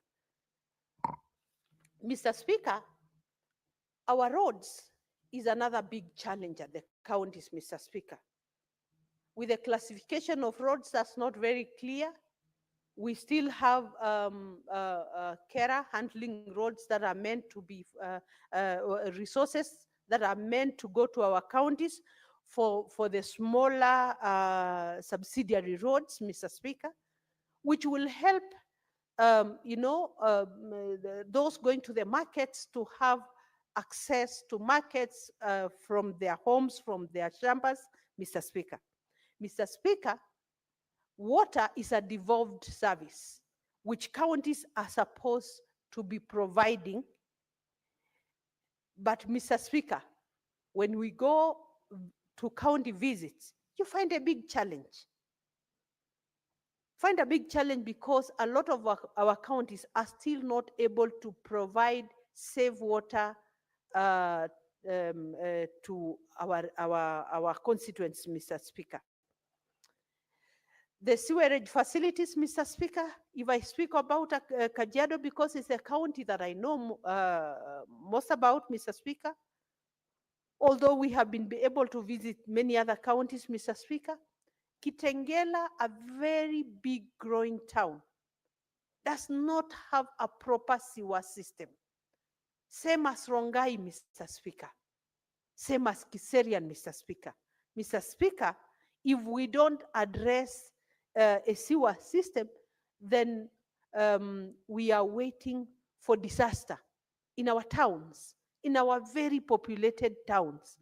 Mr. Speaker, you know, the biggest challenge in a county like Kajiado is that the population living in Kajiado is necessarily not, you know, the locals of Kajiado. All Kenyans, including yourself, Mr. Speaker, and many others, have their homes in Rongai, in Kiserian, in Ngong, in Kitengela. Kajiado has become the bedroom of Nairobi. And because of that, Mr. Speaker, our urban centers need proper planning. Our urban centers need sewer systems. Our urban centers need proper garbage management if we must live dignified lives, Mr. Speaker. And we need access, proper link roads to Nairobi, so that even if you stay in Ngong, you'll be able to make it to your workplace in Nairobi in good time and go back to you and have time in the evening with your children, Mr. Speaker. But as it is now, majority of Kenyans who live in those areas spend so much time on the road. From Galleria, going from Bomas, Galleria, going towards Masai Lodge, Rongai, Mr. Speaker, it's a gridlock. Towards Kitengela, it's a gridlock. Towards Ngong, it's a gridlock, Mr. Speaker. So what are we asking, Mr. Speaker? These resources should be accounted for. Our counties should get enough allocated to them so that we ease the living standards of Kenyans, Mr. Speaker, so that we can live in a country that we know has made leaps in terms of development, Madam Speaker. Madam Speaker, Mr. Speaker, sorry, our market facilities, you know, when it rains, you will not want to get into the market to buy anything from those markets because the situation is not hygienic. You will really not want to buy tomatoes and potatoes from those markets, Mr. Speaker. Yet, we should be living clean. We should be providing enough resources for our counties. Mr. Speaker, let me mention this early enough, that even as we support our counties to get these resources, Mr. Speaker, the governors must account. The governors must be able to account not only for the equitable share, but they must also account for own source revenue that they are collecting every day from our markets, from the businesses, Mr. Speaker. They must be able to streamline on issues of licenses, Mr. Speaker, so that they are not killing the local economies and the small mamambogas and the riders, Mr. Speaker, who really are operating from hand to mouth, Mr. Speaker. Mr. Speaker, I will call upon the committees of this House, particularly PAC, CPIC, and those oversight committees, that we must be able to rein on to the counties. Each governor must be able to account to what goes into his county, Mr. Speaker, so that, Mr. Speaker, Kenyans realize the benefits of devolution, Mr. Speaker, because it is very important that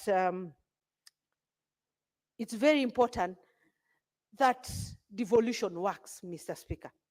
Mr. Speaker, I have been seeing UHC workers every day, daily demonstrating outside this House, Mr. Speaker. And now you wonder, where do they belong? The counties are not owning them. The national government is not owning them, Mr. Speaker. Mr. Speaker, this House should rise to the occasion and address that issue, because the issue of health is under our docket, Mr. Speaker, in terms of oversight, and we must come out to help those Kenyans, Mr. Speaker. Mr. Speaker, I support this bill, Mr. Speaker, and really urge that we fast track in terms of the last audited accounts, so that we are depending on the 2023-2024 accounts instead of 2020-2021. Thank you, Mr. Speaker. Thank you, Senator Ferris. Senator Manso, you can address the House from the dispatch. Thank you, Mr. Speaker. Mr. Speaker, since devolution started, I have divided this bill every year.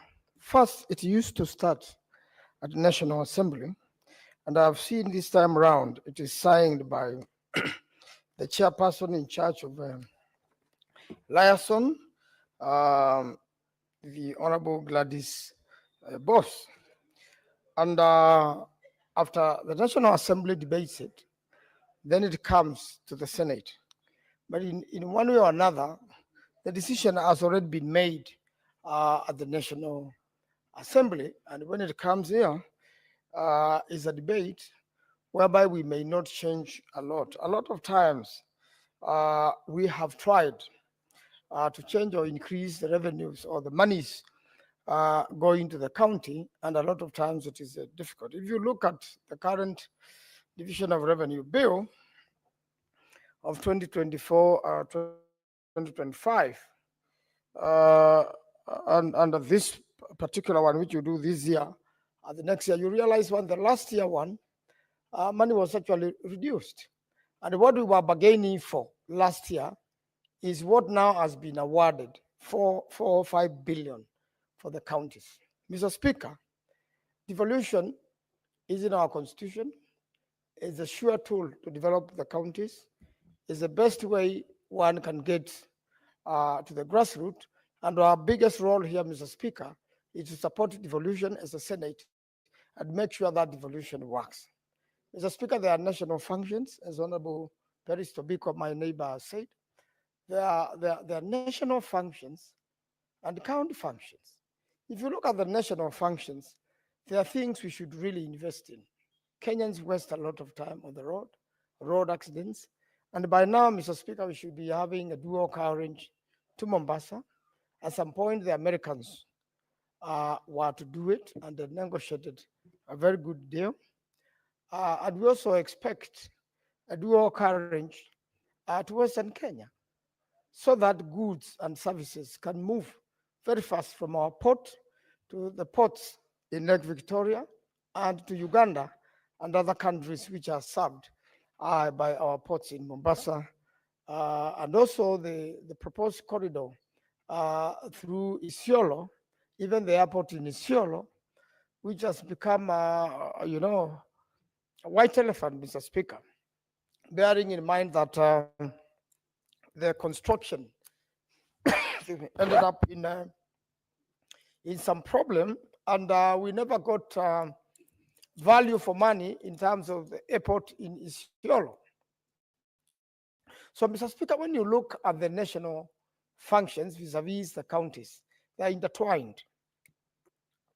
And it is very important, Mr. Speaker, that we develop the country, and all the taxes we collect from Kenyans, Mr. Speaker, goes into good use, and Kenyans will be more than happy to pay taxes but see the job be done. I doubt whether you will find any protest when the job is being done as it's supposed to be. So, Mr. Speaker, when you look at the totality of the monies of the national government, and just like recently my committee was in Arusha, Mr. Speaker, and we wasted about 2 hours at Kitengela, and now I wish that we could have a bypass there or even an expressway for those who are not going into Kitengela town, could easily connect to these roads, which comes all the way from South Africa to, from Cape Town to Egypt, to Cairo. You will imagine somebody traveling that way, and when they get to Kenya, you are stuck in the traffic, you are held up there, services and goods held up there, a stream of lorries, and therefore we need to see these monies get into good use. Mr. Speaker, when you come to the counties, the feeder roads are done by the county governments, and the county governments, the monies have been delayed. In Makueni and all other counties, monies have delayed for, Mr. Speaker, for 2-3 months. And every time you delay, the cost of the delay is very high for all the counties and for the government at large. And therefore, Mr. Speaker, this is something as a Senate we should look at and make sure that there's enough pressure to make sure that monies reach the counties at the good time, so that when it comes to salaries, they are paid on time, and the counties don't have to resort into borrowing from commercial banks, like Cooperative Bank, who has been kind enough to help a lot of counties across the country. And then, that means the county and the people of Kenya are losing some money into traders. When you look at the railway network on the part of the national government, and even on the part of serving and interconnecting the counties, Mr. Speaker, you should have a network which serves the city. A lot of people will leave their cars at home, and therefore the traffic jams will reduce. And a network which goes into many parts of the country, the railway gauge, just went from Nairobi to Mombasa, and there's an effort to get to Kisumu, which has delayed. And therefore, part of what messed up this was exorbitant prices of the land which was purchased. Yet this land should have been allocated from beginning as part of the railway schedule. And therefore, there was no need to go back to the public to buy land from them. Then when we make this division of revenue bill, we have not taken into consideration of the Auditor General's report, because they have delayed in years, and how better it would have been for us when we make division of revenue bill to have the report of Auditor General ready, and even the report of Commission of Revenue Allocation, which a lot of times raises a lot of questions, because some counties feel that they have been denied money unjustifiably. Mr. Speaker, there is an issue of national functions and county functions. Health is devolved, Mr. Speaker. We should not be see these UHCs coming to Parliament over almost every day. We should have put them under permanent and pensionable terms. Those who remain in national government do so. Those who be devolved go and find their money with their respective governors. That I don't think has been done very well. When we do the budgets for the counties and for the national government, it should be clear the devolved function and functions, money must follow functions. So if health is devolved, let's have the national government dealing with the policy and the governor dealing with the real issues, hospitals, medication, efficiently at the grassroots. Agriculture is devolved, but a lot of things, including the fertilizers, herbicides, are still being handled at the national government. And the role of the county government or COGs is minimal. And therefore, there is a need to fully implement devolution. Issue of markets. We saw that the national government is the one doing the markets, which is the work of county governments. That money should have been in this division of revenue bill, should have gone to the counties, and the national government would have coordinated the construction. After all, it's the county government which approves the structures, participates in monitoring to make sure they are good, and finally gives approval of occupation. So when you don't devolve those markets, you don't devolve housing generally. Most of the land where the housing project is being done, which we are paying for daily. And we hope that the deserving people get these houses, and that because we have already paid for them, they should be affordable truly. But the sort of monies you are talking about is that it's like we have not subsidized the prices of those houses. There has been questions, even there was a big debate this morning on television, Citizen Television, on what has happened and how these consultants are very unhappy with the consultation fee, and therefore they have done a poor job. And it's up to each county to make sure that their buildings are sound, the contractors do a good job, and that they can eventually give a certificate of occupation, and that we will not see the situation we saw in Mombasa, a house be brought down, having killed somebody, and the developer who was not monitored properly by both the national government and the county government, Mr. Speaker, ends up, having to use county money, because I'm sure the county of Mombasa is going to be sued. And we are going to lose money we have given them through the division of revenue bill to carelessness and negligence, Mr. Speaker. Therefore, the whole building will be has to be accounted for, and the people who died there, houses which cracked around, that becomes an unnecessary expenditure because somebody did not do their job right. And this is what we are saying, that must be prudent use of our money. This division revenue bill contains our debts. We borrow money. We have a lot of corruption in the country. The structures to fight corruption are not devolved, and a lot of time the fight against corruption has become political instead of actual. And therefore, you end up having people intimidated in pretense that the corruption is being fought. And therefore, there is every need to make sure national level we have serious fight against corruption, ethics followed. When we advertise tenders in both county and national government, it's like a determined tender, Mr. Speaker. It's like that tender, even if it is being published in the newspapers, the person who is going to do the tender is known. And that's how we end up with a job which is not well done by the contractors for failure to monitor by the counties and the national government. Mr. Speaker, the Treasury and the bank, the central bank, Mr. Speaker, you saw a report saying that there was low absorption of money in the counties. But what is the practice? Money goes to central bank. We have allocated to a county. The people need roads. They need water, which is devolved. We have major projects like a Vision 2030. In the case of Makueni, we have the Konza City, which we expected by now would be employing a lot of young people. We have Thwake Dam, which has never been completed, got stuck only with 6% to go. Farmers will be doing a lot of irrigation right now and raising, money for themselves and their families.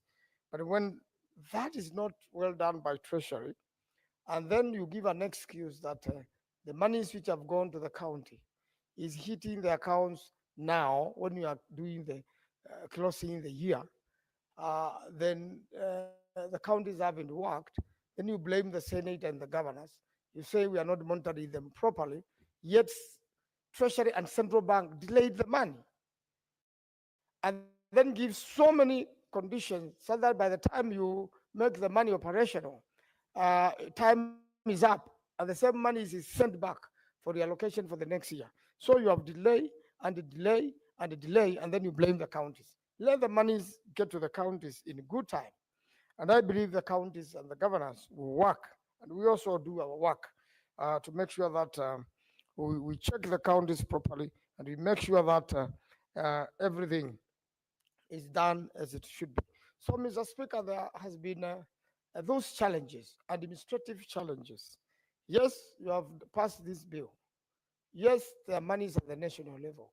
Yes, there are monies for the counties, but this money never gets to the counties in good time. And the condition given at central bank are such that you end up are not doing anything in the counties, not for the making of the county government, not for the making of the national government, not for the making of the Senate. And therefore, it is important, Mr. Speaker, that the Senate really now, through this division of revenue bill, does the necessary monitoring and the necessary summoning of the relevant institutions to come and explain why the delays. Yet Kenyans have paid taxes. Why will you waste time at the treasury? Why will the central bank hold these monies and not release them in good time to the governors, making it difficult for everybody in the country? If governance was very efficient, Mr. Speaker, we will not have these delays, we will not have these challenges. We really want to have responsible permanent secretaries, responsible CSS, responsible directorates, and especially in treasury, that's where even ministries have to go and beg and get taken around and in circles by technocrats. And finally, projects like Thwake does in Takeoff, many other projects in the country. Recently, I went to Nyeri and realized the dual current to Nyeri town got stuck somewhere. For the last 2 years, very little activity has been happening. We just don't want dual carriages, Mr. Speaker, just going to Nyeri. We want dual carriages going to different parts of the country, Mr. Speaker, so that there is easy movement of goods and services. It should not only be in certain regions. We want the northern corridor opened up, Mr. Speaker. We went to Turkana County, and I must thank the leadership of Senate for this. We opened up our eyes. We did the committees there. We went to Lake Turkana, realized that the fish, which gives the thread, which is used to operate, or no people go through surgery in the world, come from Lake Turkana in Turkana County. And that fish is so important. And you can imagine how rare that fish is and how rare that commodity is. Mr. Speaker, and we are the ones supply the whole world. You can imagine how many operations go on everywhere in the world. And that's a big resource in Turkana. That corridor, security should be provided. That is the place which should be like Mombasa. Instead of people going to the coast, people should also be going to big hotels along that important lake, fishing going on there, and making the communities there, live well, just like many other communities in the country. And this is where, devolution is important. We have to actualize it. But when the division of revenue bill is the way it is, when will we ever develop such a county with so much resources for the country? That is where oil has been discovered. That's where a lot of underground water has been discovered, which can be used for irrigation. They have wonderful soils. They have wonderful people. How do we open up the northern Kenya to have cities and to have big trading centers? Because the people there are very hardworking and access credit and then be assisted by the county governments. For example, Mr. Speaker, we have a cooperative movement. We have cooperatives which should be implemented by the counties. We have a new act now here we are debating, which is even in the list today as one of the businesses of the House to strengthen the cooperative movement, Mr. Speaker, so that people can generate their money, Mr. Speaker. People can generate income, and people can then, after generating income, pay taxes, and the country can proudly sit down and make a better budget than we have today. But what do we have, Mr. Speaker? We have low collection of taxes. We have low collection from the counties, Mr. Speaker. The money is not in circulation, Mr. Speaker. Some businessmen, some individuals are holding this money for their own benefits. It's not in circulation. And small businesses have died in the counties, in the markets. People used to thrive. Goods used to move faster. But the common Kenyan does not have a purchase power, Mr. Speaker. The youth are not gainfully employed, Mr. Speaker.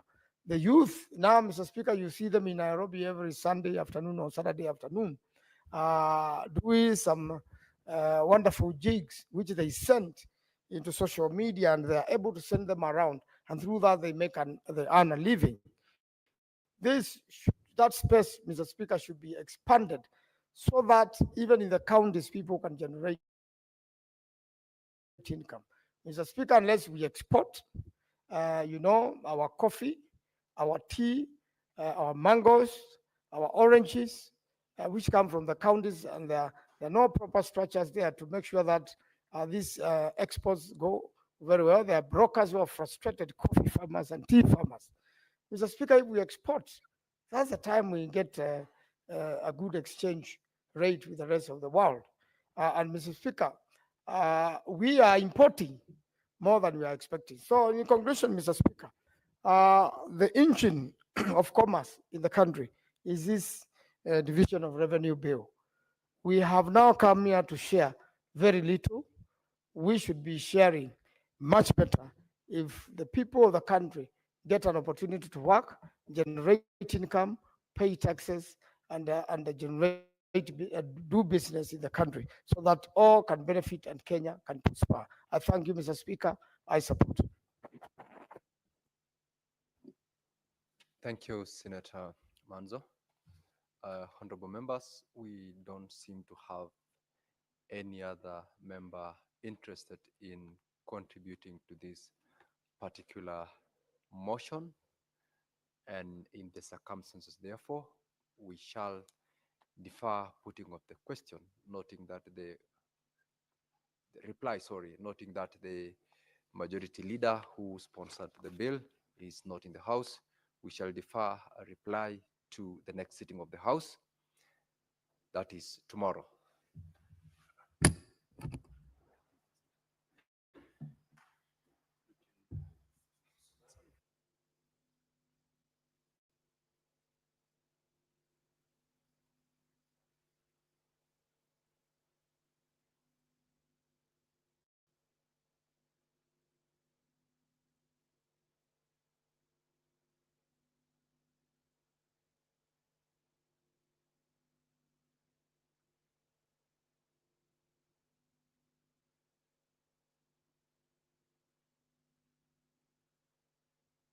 Honorable Senators, for convenience of the House, I will reorganize the order paper and ask that order number 14 be called out. Clerk, please. Order number 14, the Creative Economy Support Bill, Senate Bills number 30 of 2024, second reading, resumption of debate. Honorable members, this is supposed to be a resumption of the debate that was interrupted on Thursday, the 15th of May, 2025. This bill is sponsored by Senator Eddie Okech, who is not present in the House. The same is hereby deferred again to the next sitting. Clerk, next order.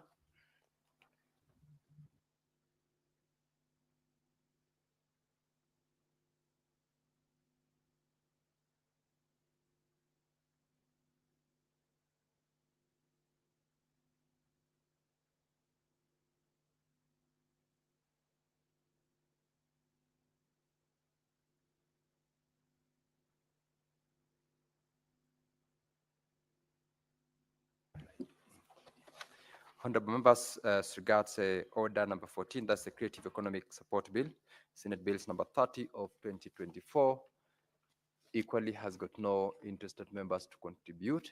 We shall therefore defer the reply by the mover to the next sitting of the House, that is tomorrow.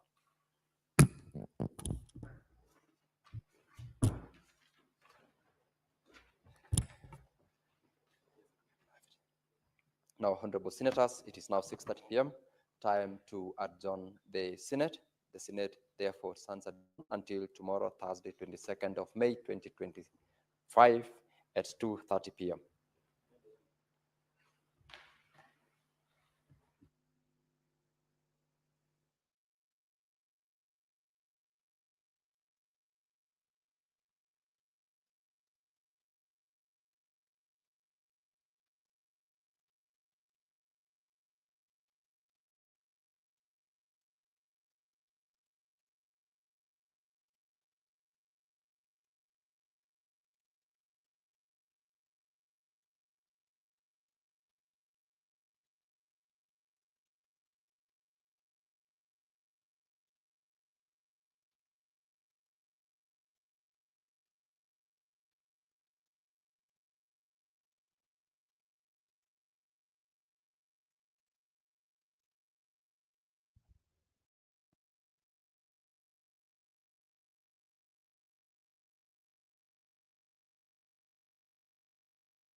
and fatalities, if any, disaggregated